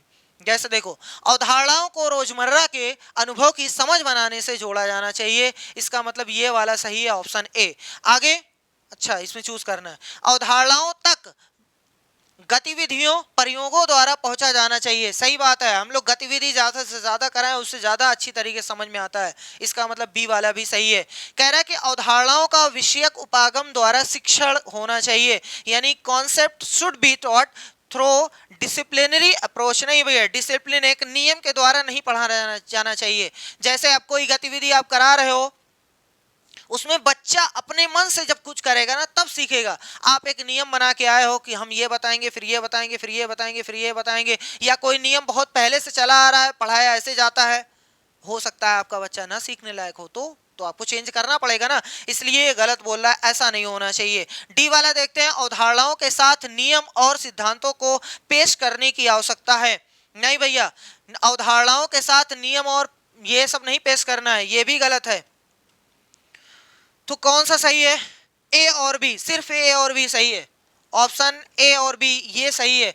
नियम और सिद्धांत ये तो बाद में बात है, अवधारणाओं के साथ अवधारणा ही चले तो बेहतर होगा। चलो नेक्स्ट क्वेश्चन नंबर 27। ईशु को एक सप्ताह के लिए मौसम की रिपोर्ट एकत्र करने का एक व्यक्तिगत कार्य दिया गया है। नीचे दिए गए आकलन संकेतों से पहचाने कि यीशु कहाँ गलत हो गई है। चलो देखते हैं एबीसीडी में कौन सा गलत है। वह निष्कर्ष निकालती है कि आर्द्रता में कमी से वर्षा की संभावना बढ़ जाती है। नहीं भैया, ये गलत है। वह निष्कर्ष निकालती है कि आर्द्रता में कमी से वर्षा की संभावना बढ़ जाती है, ऐसा नहीं है, ऐसा नहीं है भैया, ये गलत हो गई है, ये गलत है। बाकी आप पढ़ सकते हैं, जब पहला वाला ही गलत हो गया तो ही उसने पूछा था गलत हो गया, यानी ऑप्शन ए वाला सही है। चलो नेक्स्ट क्वेश्चन नंबर 28। विज्ञान को पढ़ने के लिए और अधिक लड़कियों को प्रोत्साहित करने के लिए आप निम्न सभी प्रकारों को अपना सकते हैं, सिर्फ एक को छोड़कर। इसमें से एक गलत है, वो आपको नहीं करना है, बाकी आप कर सकते हैं। कह रहा है कि कक्षा में महिला वैज्ञानिकों को आमंत्रित करें। सही बात है, महिला वैज्ञानिकों को आमंत्रित करें, यानी ये तो सही है। आगे, विज्ञान के बारे में मिथकों और रूढ़ियों की जांच में शिक्षार्थियों को जोड़ें। जैसे जो मिथक चल रहे हैं, जो रूढ़ी चल रही है, उसको जब हम लोग जांच रहे हैं तो उसमें विद्यार्थियों को भी बुलाओ, साथ में मिलाओ, ताकि वो चीज अच्छी तरीके से क्लियर हो जाए कि जो रूढ़िवादी सोच है वो हट जाए। ठीक है, इसका मतलब ये भी होना चाहिए। आगे, लैंगिक रूप से संवेदनशील भाषा का उपयोग करें, ये भी होना चाहिए, और अपने शिक्षार्थियों को ऐसा करने के लिए प्रोत्साहित करें, ये भी सही है। तो बस भैया अगर 3 सही है तो ये वाला गलत है, डी वाला। ये कह रहा है ध्यान रखें कि विज्ञान की कक्षा में लड़कियां हमेशा हावी रहे। नहीं, ऐसा नहीं होना चाहिए, लड़कियां हमेशा हावी नहीं होना चाहिए, बराबर सब होने चाहिए। चलो क्वेश्चन नंबर 29, कक्षा में प्रदर्शनों का उपयोग मुख्य रूप से शिक्षार्थियों को शामिल करता है। प्रदर्शन यानी डेमोन्स्ट्रेशन, हमेशा प्रदर्शन ऐसी चीज से करो जिसमें दिखाई भी दे और सुनाई भी दे। जैसे डिजिटल बोर्ड है, अगर हम इसमें कुछ ऑडियो चला दें तो वो दिखाई भी दे रहा है, सुनाई भी दे रहा है। हमेशा ऐसी ही चीजों का प्रयोग ज्यादा फायदेमंद होता है। ठीक है, चलो देखते हैं कौन सा ऑप्शन सही है। Visual, auditory and kinaesthetic learning, दृश्य, श्रवण और गतिबोधक सीखना। नहीं भैया, गतिबोधक सीखना नहीं, बस दृश्य और श्रवण होता तो हम मान सकते थे। कह रहा है श्रवण और गतिबोधक सीखना, नहीं भैया, गति के साथ ये नहीं, दृश्य और श्रवण सीखना। हाँ ये सही है, विजुअल एंड ऑडिटरी लर्निंग, ये सही है। ठीक है, चलो नेक्स्ट क्वेश्चन, क्वेश्चन नंबर 30, घनत्व की अवधारणा के शिक्षण के लिए, घनत्व की अवधारणा के शिक्षण के लिए जांच उपागम का उपयोग करके अपनी विज्ञान कक्षा के लिए नियोजन का क्रम दें। सही है, आप घनत्व की अवधारणा पढ़ा रहे हैं तो ये 3 इन्होंने दिया है, 1 2 3, इसमें से एक क्रम बनाना है कि पहले क्या आप दोगे, फिर उसके बाद क्या दोगे, फिर उसके बाद क्या दोगे। जैसा पहला लिखा हुआ है, शिक्षार्थियों को तैरने और डूबने वाली वस्तुओं के बीच संबंध निर्धारित करने का अवसर दें। आप दे दें किसी चीज में, कोई टब दे दें, उसमें डूबने और तैरने वाली चीजों का दे सकते हैं, आप परीक्षण करा सकते हैं। लेकिन क्या पहले नंबर पे रहेगा, देखते हैं। शिक्षार्थियों को विभिन्न वस्तुओं के साथ टब में पानी के साथ खेलने का अवसर दें। हाँ देखो, पहले ये होना चाहिए कि आप एक टब दे दो, उसमें बहुत सारी चीजें दे दो, खेलने का अवसर दो। बाद में वो देखेंगे कि अच्छा ये डूब जाती है, ये तैरती है। तो पहले नंबर पे ये होना चाहिए, दूसरे नंबर पे ये होना चाहिए, और आगे अब जो बच गया वो तीसरे नंबर पे रहेगा। पढ़ लेते हैं। शिक्षार्थियों को एक छोटी नाव डिजाइन करने के लिए कहें जो 1 किलोग्राम वजन ले जा सके। अब जब वो जानेंगे कि कैसे तैरता है तब ना उसके बाद बना पाएंगे, इसका मतलब ये तीसरे नंबर पे है।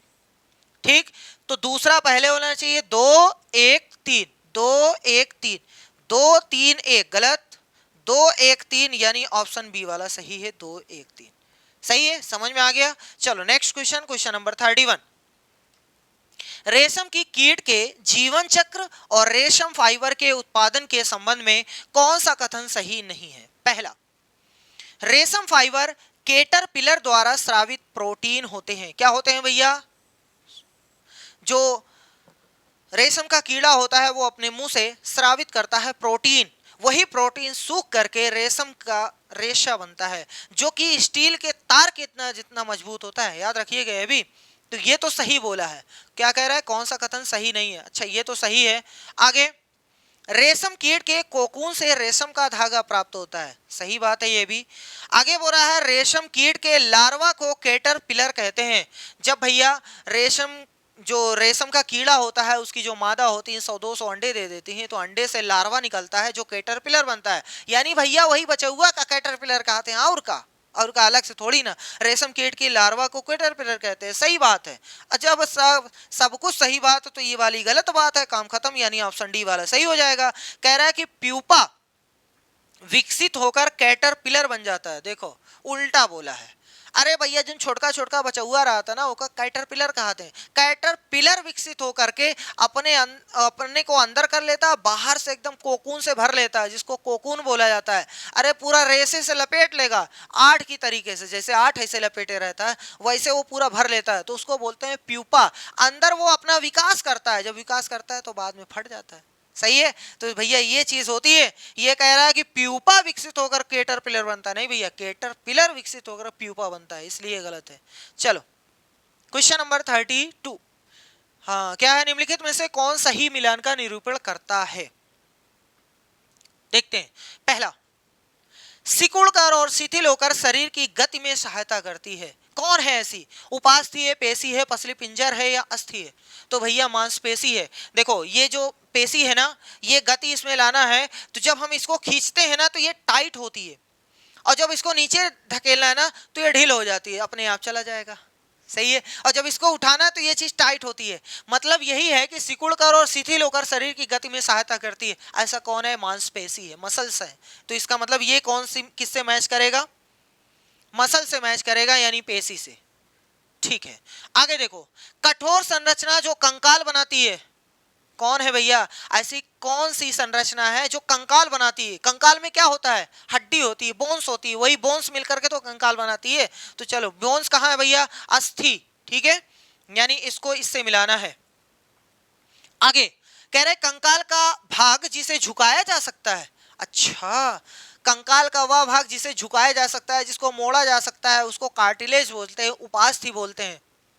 ठीक है, अगर आप चिकन उकन खाते हैं, मटन वटन खाते हैं, मतलब अगर आप क्या उसको बोलते हैं, नॉन वेजिटेरियन है, तो आपको पता होगा हड्डी से थोड़ा सा सटा हुआ कार्टिलेज होता है, जो कुरकुरा होता है ना, हल्का सा मुलायम होता है, जिसको उपास्थि बोलते हैं। चलो भैया हटाओ, इसको ज्यादा नहीं पढ़ाना है।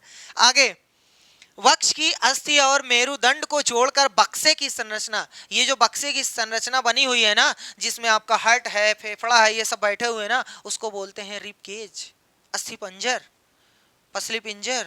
ये है भैया। अब मिला दो भैया, कौन सा सही है देख लो। अब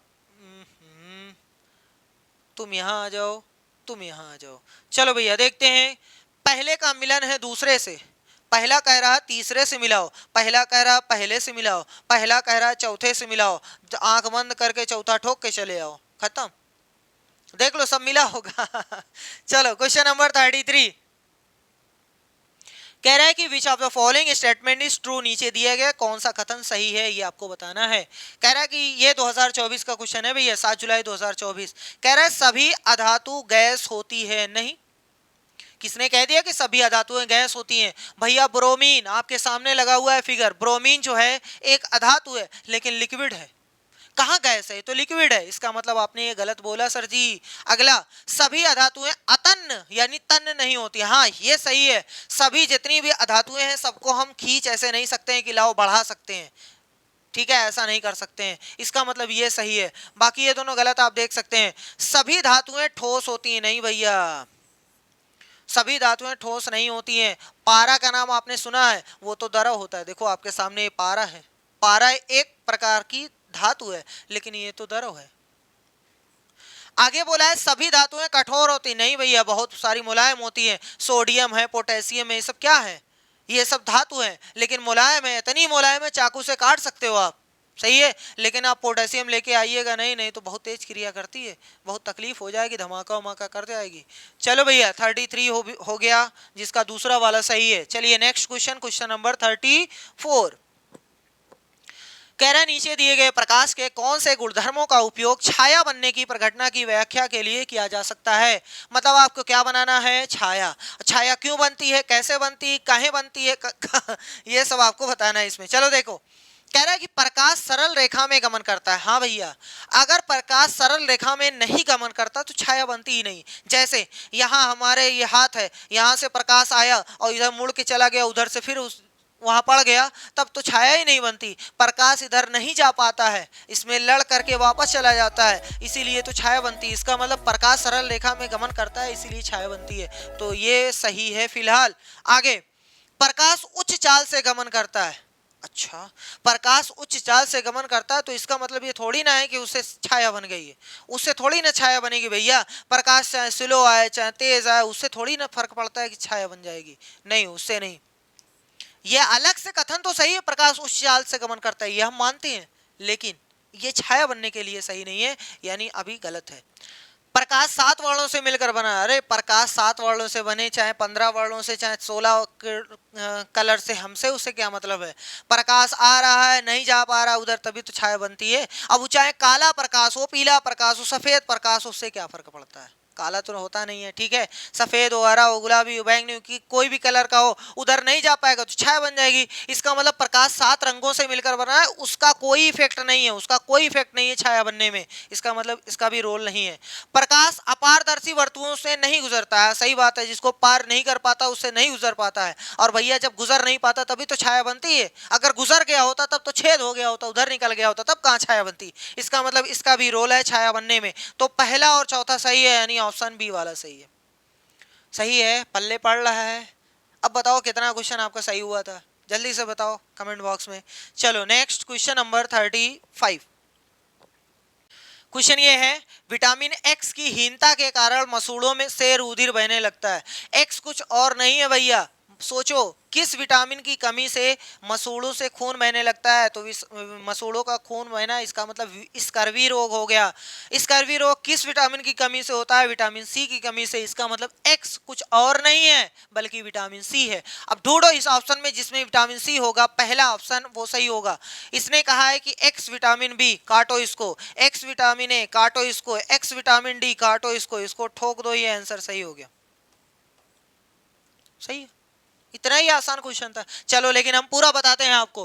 विटामिन सी की हीनता के कारण मसूड़ों से रुधिर बहने लगता है।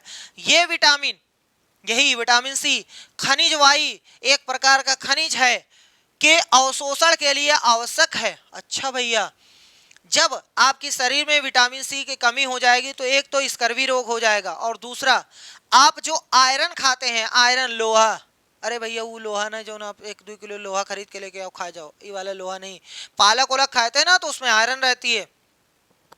जो आयरन है उसका अवशोषण नहीं होगा शरीर में, खाओगे बह जाएगा जब तक विटामिन सी नहीं होगा आपके शरीर में। इसका मतलब विटामिन सी जो है वाई का अवशोषण करता है, आयरन का अवशोषण करता है। तो देख लो इसमें लिखा होगा कहीं, देखो वाई आयरन है, सही है। आगे कह रहा है कि तथा एक्स, एक्स मतलब विटामिन सी भोजन जेड में पाया जाता है। अच्छा, विटामिन सी कहाँ पाया जाता है भैया? स्कर्वी है ना, स्कर्वी रोग जो उत्पन्न करता है, जो इसकी कमी से होता है, विटामिन सी कहाँ पाया जाता है? खट्टे फलों में, आंवले में, सिट्रस है ना। तो ये सारी चीजें हैं, देखो नींबू वंश के फल में। चलो नेक्स्ट क्वेश्चन नंबर 36। ओहो, ये भी एक्स वाई जेड है। कह रहा है धातु एक्स धातु वाई को उसके लवण विलयन से विस्थापित कर देती है। अच्छा, ये धातु की अभिक्रियाशीलता पर क्वेश्चन है। एक क्वेश्चन धातु की अभिक्रियाशीलता पर पूछा जाता है, जिसमें आपको वो लिस्ट याद होना चाहिए। सबसे पहले पोटेशियम है, उसके बाद मैग्नीशियम है, कैल्शियम है, ये सब सारी चीजें चलती रहती हैं, जिसको आप ट्रिक से याद कर सकते हैं कि कैटरीना, मागे, कार, है ना, ये सब पता नहीं कैसे याद करते हैं, वो चीज याद होना चाहिए। जिसकी अभिक्रियाशीलता ज्यादा है वो छोटे वाले को हटा देगा, मार करके हटा देगा, सही है। तो ये चीज है। कह रहा है कि धातु एक्स धातु वाई को उसके लवण विलयन से विस्थापित कर देता है। इसका मतलब यह है कि एक्स जो है वाई को मार के भगा देता है, तो एक्स की क्रियाशीलता ज्यादा है और वाई की कम है। यहां तक समझ में आया? एक्स धातु वाई को उसके लवण विलयन से विस्थापित कर देती है, परंतु धातु Z को उसके लवण विलीन से विस्थापित करने योग्य नहीं है। यही जो X है ना, Z को नहीं हटा पाती है। इसका मतलब Z इससे ताकतवर है, तो Z एकदम ऊपर है।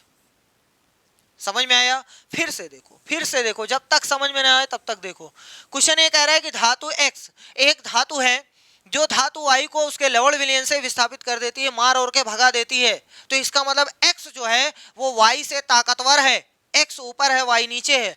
आगे बोला है परंतु लेकिन धातु Z को उसके लवण विलयन से विस्थापित कर नहीं पाती है। इसका मतलब X जो है वाई से कमजोर, Z से कमजोर है, तो Z ऊपर रहेगा, Z सबसे ताकतवर है।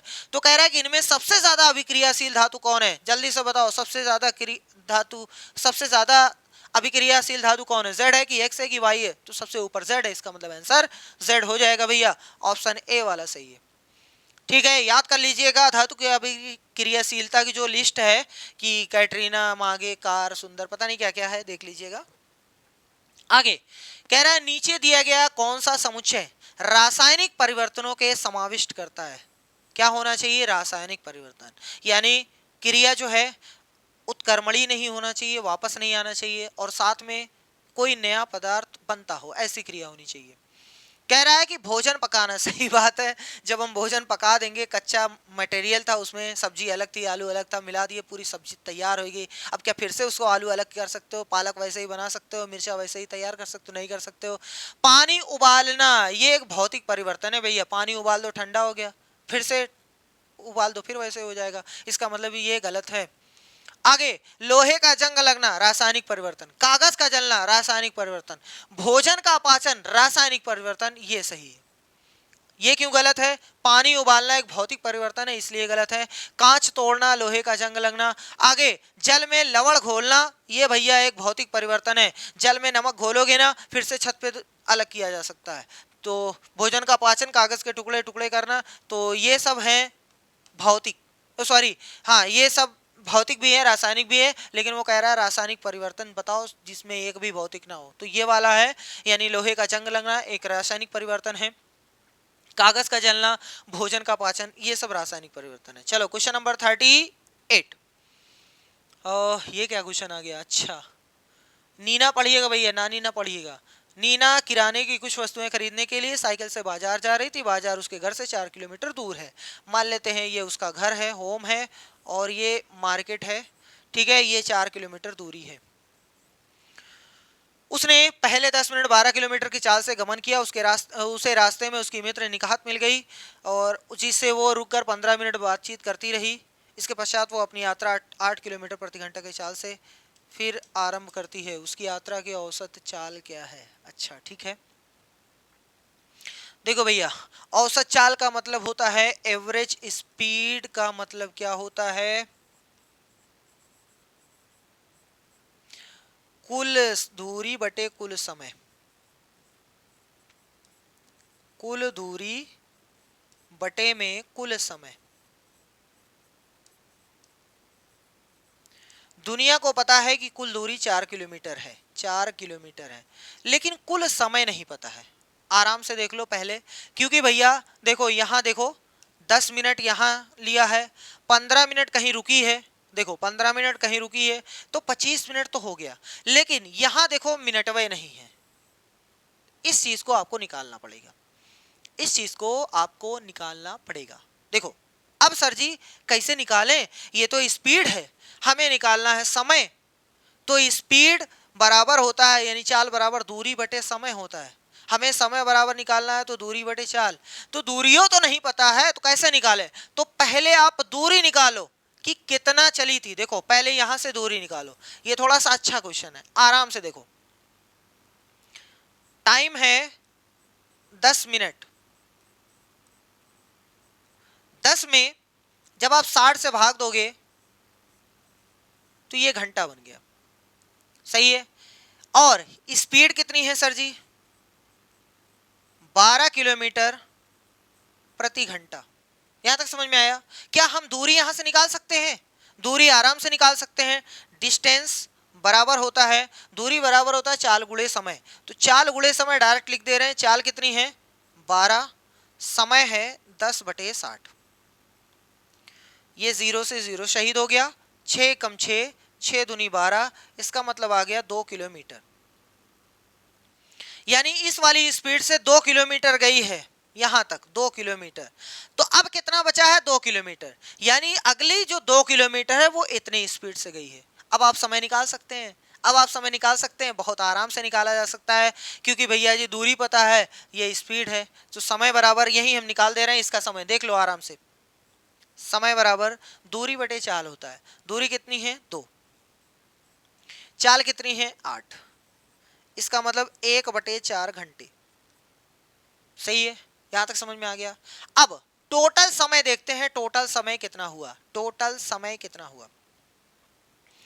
1/4 घंटा इधर है, 10/60 घंटा इधर है, और 15 मिनट यहां बकवास की है, वो भी जोड़ा जाएगा। तो कुल समय हम निकाल रहे हैं, कुल समय, कुल समय 10/60 ये है, प्लस सर जी 15 मिनट यहां बकवास है, मिनट है वो, तो 60 से भाग दे दो तो ये घंटा हो गया, और 1/4 ये भी है,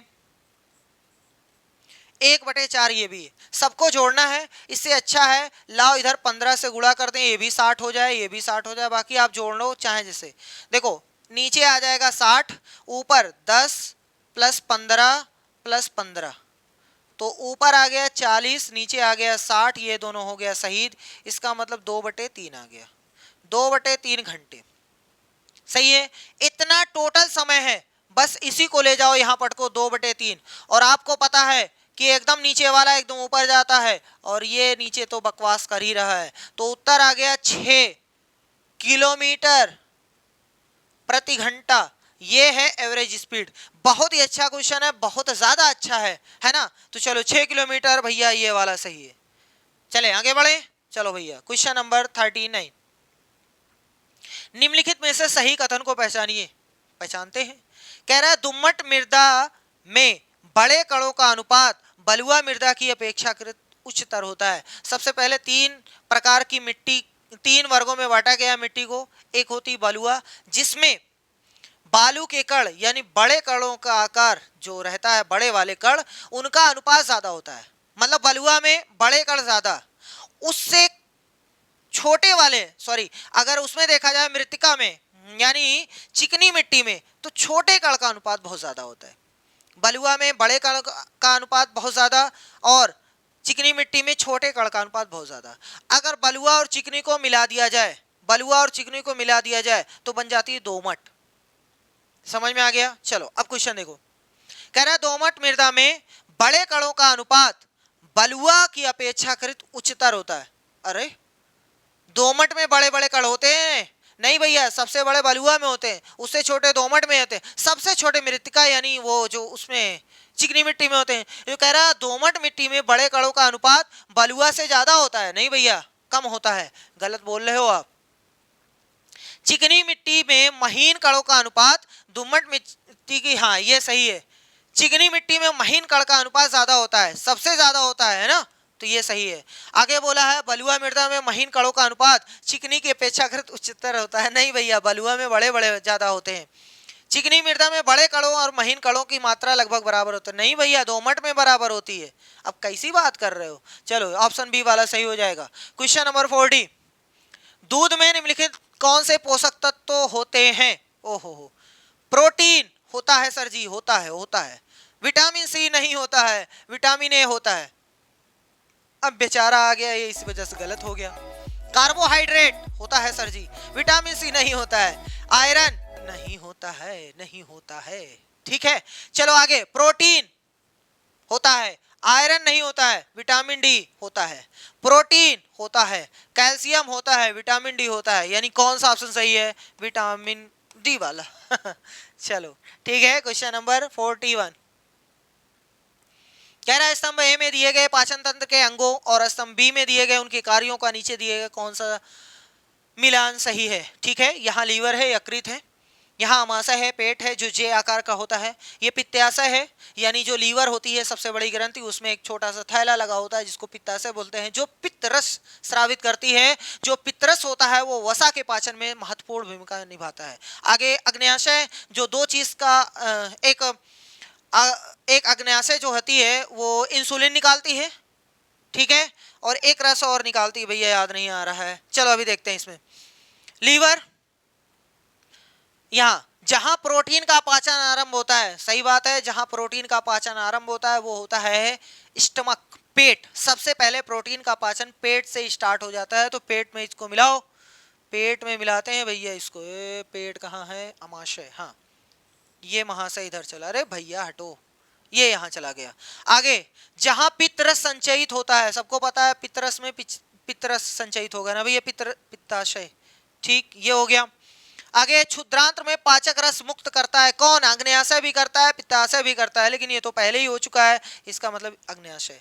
सबसे बड़ी ग्रंथि लीवर, लीवर तो पहले का चौथे के साथ, उसके बाद इसके साथ, उसके बाद इसके साथ। अच्छा, तब तो बहुत आसान है भैया, बहुत ही आसान है, पहले का चौथे के साथ। और कोई बता ही नहीं पा रहा है, पहले वाले का चौथे के साथ हो गया, काम खत्म। सही है। चलो नेक्स्ट क्वेश्चन, क्वेश्चन नंबर 42, चलिए भैया, क्वेश्चन कह रहा है कोशिका के विषय में कौन सा कथन सत्य है, ये बताना है। कह रहा है किसी ऊतक की कोशिकाओं की संरचना समान होती है। हाँ, लगभग समान होती है, एकदम समान नहीं होती है। किसी भली भांति व्यवस्थित जीव में कोशिकाओं का आकार समान होता है। नहीं भैया, ऐसा नहीं है। कोई कोशिका छोटी हो सकती है, कोई कोशिका बड़ी हो सकती है, इसका मतलब ये गलत है। सभी कोशिकाओं में केंद्रक होता है। नहीं भैया, प्रोकैरियोटिक में नहीं होता है। सभी कोशिकाओं की आकृति गोल होती है। किसने कह दिया सभी गोल होती है? ऐसा नहीं होता है। इसका मतलब ऑप्शन ए वाला सही हो जाएगा। ये 100% सही नहीं है। किसी ऊतक की कोशिकाओं की संरचना समान नहीं होती, लगभग समान होती है लेकिन पूरी तरीके से समान नहीं होती। ठीक है, फिलहाल इस क्वेश्चन के हिसाब से ये सही हो गया है। चलिए क्वेश्चन नंबर 43, निम्नलिखित में से किनका उनकी जनन की विधि से सही मिलान किया गया है, वो आपको देखना है। पहला है ईस्ट। ईस्ट याद रखे रहेंगे कि मुकुलन को द्वारा होता है भैया। ईस्ट का जनन जो होता है वो मुकुलन का द्वारा होता है। ठीक है, कहाँ है मुकुलन? मिल जाओ भैया, मुकुलन कहाँ हो? मुकुलन ये देखो, पहले का चौथे के साथ, पहले के साथ, दूसरे के साथ, तीसरे के साथ, चौथे के साथ ठोक दो। इस तरीके से ऑप्शन से करिएगा, जल्दी होगा। नहीं तो पूरी इंफॉर्मेशन पता है तो आप ठोकिए, कोई दिक्कत नहीं। आलू कायिक परिवर्धन है भैया, कहीं है कायिक परिवर्धन? देखो यहाँ है आलू। शैवाल खंडन द्वारा होता है भैया। शैवाल स्पायरोगाइरा एक शैवाल है जो एनसीईआरटी में एग्जाम्पल दिया गया है। कहाँ है भैया खंडन? ये देखो इसके साथ। और कवक बीजाणु संरचना। ठीक है, बीजाणु जनन कहीं है? हाँ ये देखो है।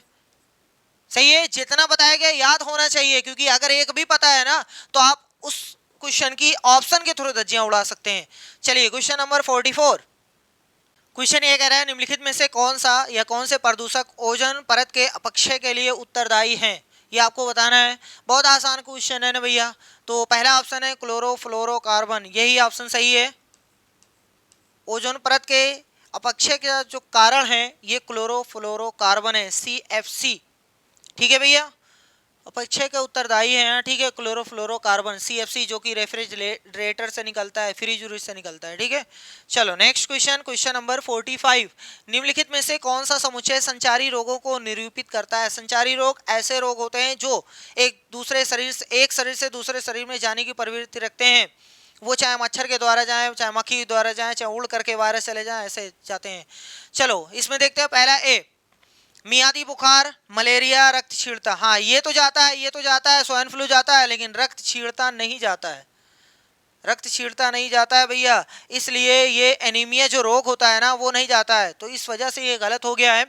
मियादी बुखार, स्वाइन फ्लू, मलेरिया, पोलियो, हाँ ये है संचारी रोग। आगे डायबिटीज, नहीं सर जी ये नहीं। अतिसार, रक्त छीड़ता, देख लो जिस पर कट लगा है उसकी वजह से जो है ना, उसकी वजह से ये लोग जो संचारी रोग नहीं है, बाकी ये वाला संचारी रोग है। ठीक, चलो क्वेश्चन नंबर 46, 5 क्वेश्चन और बचे हैं। कह रहा है निम्नलिखित में से किसका विकास विज्ञान के द्वारा होता है? अच्छा, विज्ञान के द्वारा किसका विकास होता है? निष्पक्षता। हाँ सही बात है, निष्पक्षता। कोई चीज अगर आप जानते रहते हो, किसी के बारे में अच्छी तरीके से नॉलेज रखते हो, तो तर्क वितर्क कर सकते हो, निष्पक्ष रहोगे एकदम। ये नहीं कि उसने कह दिया कि तो आप मान लोगे, अपना दिमाग जरूर लगाओगे, इसका मतलब निष्पक्षता तो आती है। वैज्ञानिक दृष्टिकोण भी आता है, साइंटिफिक टेम्पर भी आता है, सोचने का तरीका बदल जाता है, वैज्ञानिक स्वभाव भी आता है। सही है। स्थायी मानस प्रवृत्ति ये नहीं आती भैया, ये गलत है। अब स्थायी मानस प्रवृत्ति के हो जाओगे, ऐसा तो नहीं होगा। जो किसी ने कह दिया वो मानते रहोगे, अपना दिमाग नहीं लगाओगे, लगाओगे ना, इसका मतलब ABC सही है। ABC किस में है? ऑप्शन बी वाले में सही है। चलें क्वेश्चन नंबर 47। कह रहा है एक विज्ञान शिक्षक की भूमिका होनी चाहिए। क्या होनी चाहिए आपकी भूमिका? देखो, छात्रों को उत्पाद आधारित शिक्षण, अधिगम, पर्यावरण प्रदान करना। नहीं भैया ये नहीं होनी चाहिए। अच्छा, हम तो सोचे गलत वाला पूछा है। ये नहीं होनी चाहिए, छात्रों को उत्पाद आधारित शिक्षण, अधिगम, पर्यावरण प्रदान करना। ऐसा नहीं, आप प्रोडक्ट कोई नहीं सेल कर रहे हो, वो वाला नहीं होना चाहिए। सृजनात्मक विचारों को रटने के अभ्यास में नहीं भैया, रटना नहीं है, रटने वाला कोई काम नहीं है। उच्च संज्ञानात्मक क्षमताओं वाले प्रश्नों के निर्माण के लिए सभी छात्रों को प्रेरित करना और छात्रों को प्रचुर विभिन्न सीखने के अनुभव प्रदान करना। सबसे सही जो ऑप्शन है, बेस्ट ऑप्शन है डी वाला। छात्रों को ज्यादा से ज्यादा खुद से सीखने का मौका प्रदान करना। चलो क्वेश्चन नंबर 48। राष्ट्रीय पाठचर्या 2005 यानी एनसीएफ 2005 के अनुसार एक अच्छी विज्ञान शिक्षा क्या है भैया? ट्रू टू द लर्नर, सीखने वाले के प्रति सच्ची होनी चाहिए। हाँ सही है। सीखने वाले के पर्यावरण के प्रति सच्ची होनी चाहिए। हाँ ये भी होना चाहिए। शिक्षक के प्रति सच्ची होनी चाहिए। नहीं भैया, हमने आपको पहले ही बता दिया है कि एनसीएफ 2005 ये कॉन्सेप्चुअल लर्निंग पर आधारित है। पूरा कॉन्सेप्ट की बात आए तो समझ लो कि सही है। शिक्षक के खिलाफ थी, शिक्षक को एकदम दरकिनार किया हुआ था, इसका मतलब ये नहीं होना चाहिए। विज्ञान के प्रति सच्ची होनी चाहिए, ये भी सही है। सही सही जानकारी बताओ भैया, गलत जानकारी नहीं बताना है। ए बी डी सही है। ए बी डी कहाँ है sir ji? A B D, B B D नहीं भैया, ए बी डी। नहीं लखनऊ पहुंच जाओगे आप। क्वेश्चन नंबर 49 कह रहा है निम्नलिखित में से कौन सी युक्ति विज्ञान शिक्षण अधिगम में सीखने वाले को शामिल करने के लिए सबसे अधिक उपयुक्त हो सकती है? पहला, छात्रों के कठिन बिंदुओं को स्पष्ट करना। नहीं, इतना जरूरी नहीं है कि छात्रों के कठिन बिंदुओं को स्पष्ट कर दो, पहले वो कठिन बिंदु आने ही ना पाए आप इतनी अच्छी तरीके से पढ़ाओ, इसका मतलब ये तो कुछ कम लग रहा है। सबसे पहले छात्र को सीखने में जोड़ने प्रकार करना, हाँ ये सबसे अच्छा तरीका है, इससे तो अच्छा ही है ये। और पढ़ते हैं छात्रों को समूह आकलन के लिए प्रोत्साहित करना। नहीं, ऐसा कुछ नहीं है। विज्ञान की पुस्तक को पढ़ना, नहीं भैया विज्ञान के बाहर भी कुछ पढ़ो, मतलब ये सब उतना जरूरी नहीं है। सबसे ज्यादा जरूरी सबसे पहले छात्रों को सीखने में जोड़ने प्रकार करना। आप पहले पूरी मेहनत से, पूरी शिद्दत से कोशिश करो कि वो जो बच्चा है सीखने आया है उसको अपने लर्निंग प्रोसेस में जोड़ो, मतलब कुछ ऐसी गतिविधि कराओ कि वो भी इन्वॉल्व रहे। वो अकेला बैठ करके पढ़ेगा कुछ नहीं समझ पाएगा, उतना नहीं समझ पाएगा। जब आप उसको जोड़ करके पढ़ाओगे तो ज्यादा समझेगा। ठीक, चलो नेक्स्ट और लास्ट क्वेश्चन, सही कथन को पहचानो तब हम जाने। ठीक है, क्वेश्चन ये है कि अवतल दर्पण सीधा प्रतिबिंब बनाता है और उल्टा प्रतिबिंब बनाता है, ये तो सही बोल रहा है भैया। हमने तो अवतल दर्पण के बारे में आपको बता दिया है, सीधा भी बनाता है, उल्टा भी बनाता है, छोटा भी बनाता है, बड़ा भी बनाता है, सब बनाता है। सही है। और बाकी उत्तल दर्पण सदैव ही उल्टा। अरे भैया उत्तल दर्पण सदैव सीधा बनाते हैं भैया, क्या बात करते हो? उत्तल दर्पण सीधा प्रतिबिंब बनाता है और उल्टा, अरे उत्तल दर्पण सदैव सीधा बनाता है भैया, अवतल दर्पण सदैव ही सीधा। अरे ऊपर कहीं क्या है कुछ दूसरा, नीचे कुछ दूसरा कहा, तो ऐसा ना करो भैया। तो ये थे टोटल 50 क्वेश्चंस। इसके पहले वाली वीडियो यानी पार्ट फर्स्ट में 50 क्वेश्चंस थे, इसमें भी 50 क्वेश्चन। अगर आपने 100 क्वेश्चन कंप्लीट देखा है, हर एक क्वेश्चन की एक्सप्लेनेशन सुनी है, हर एक क्वेश्चन को डाउनलोड किए हो अपने अंदर, तो ये मान के चलो गारंटी है 25 क्वेश्चन तो तैयार है। क्वेश्चन एकदम तैयार है, बस आपकी अपनी किस्मत, मेहनत नहीं, अब किस्मत। ऐसे क्वेश्चन आ गए तो यही आ गए तो धज्जियां उड़ा दोगे। ठीक है, मेहनत के साथ साथ किस्मत भी होना जरूरी है। तो चलिए अब मिलते हैं नेक्स्ट वीडियो में, तब तक के लिए धन्यवाद।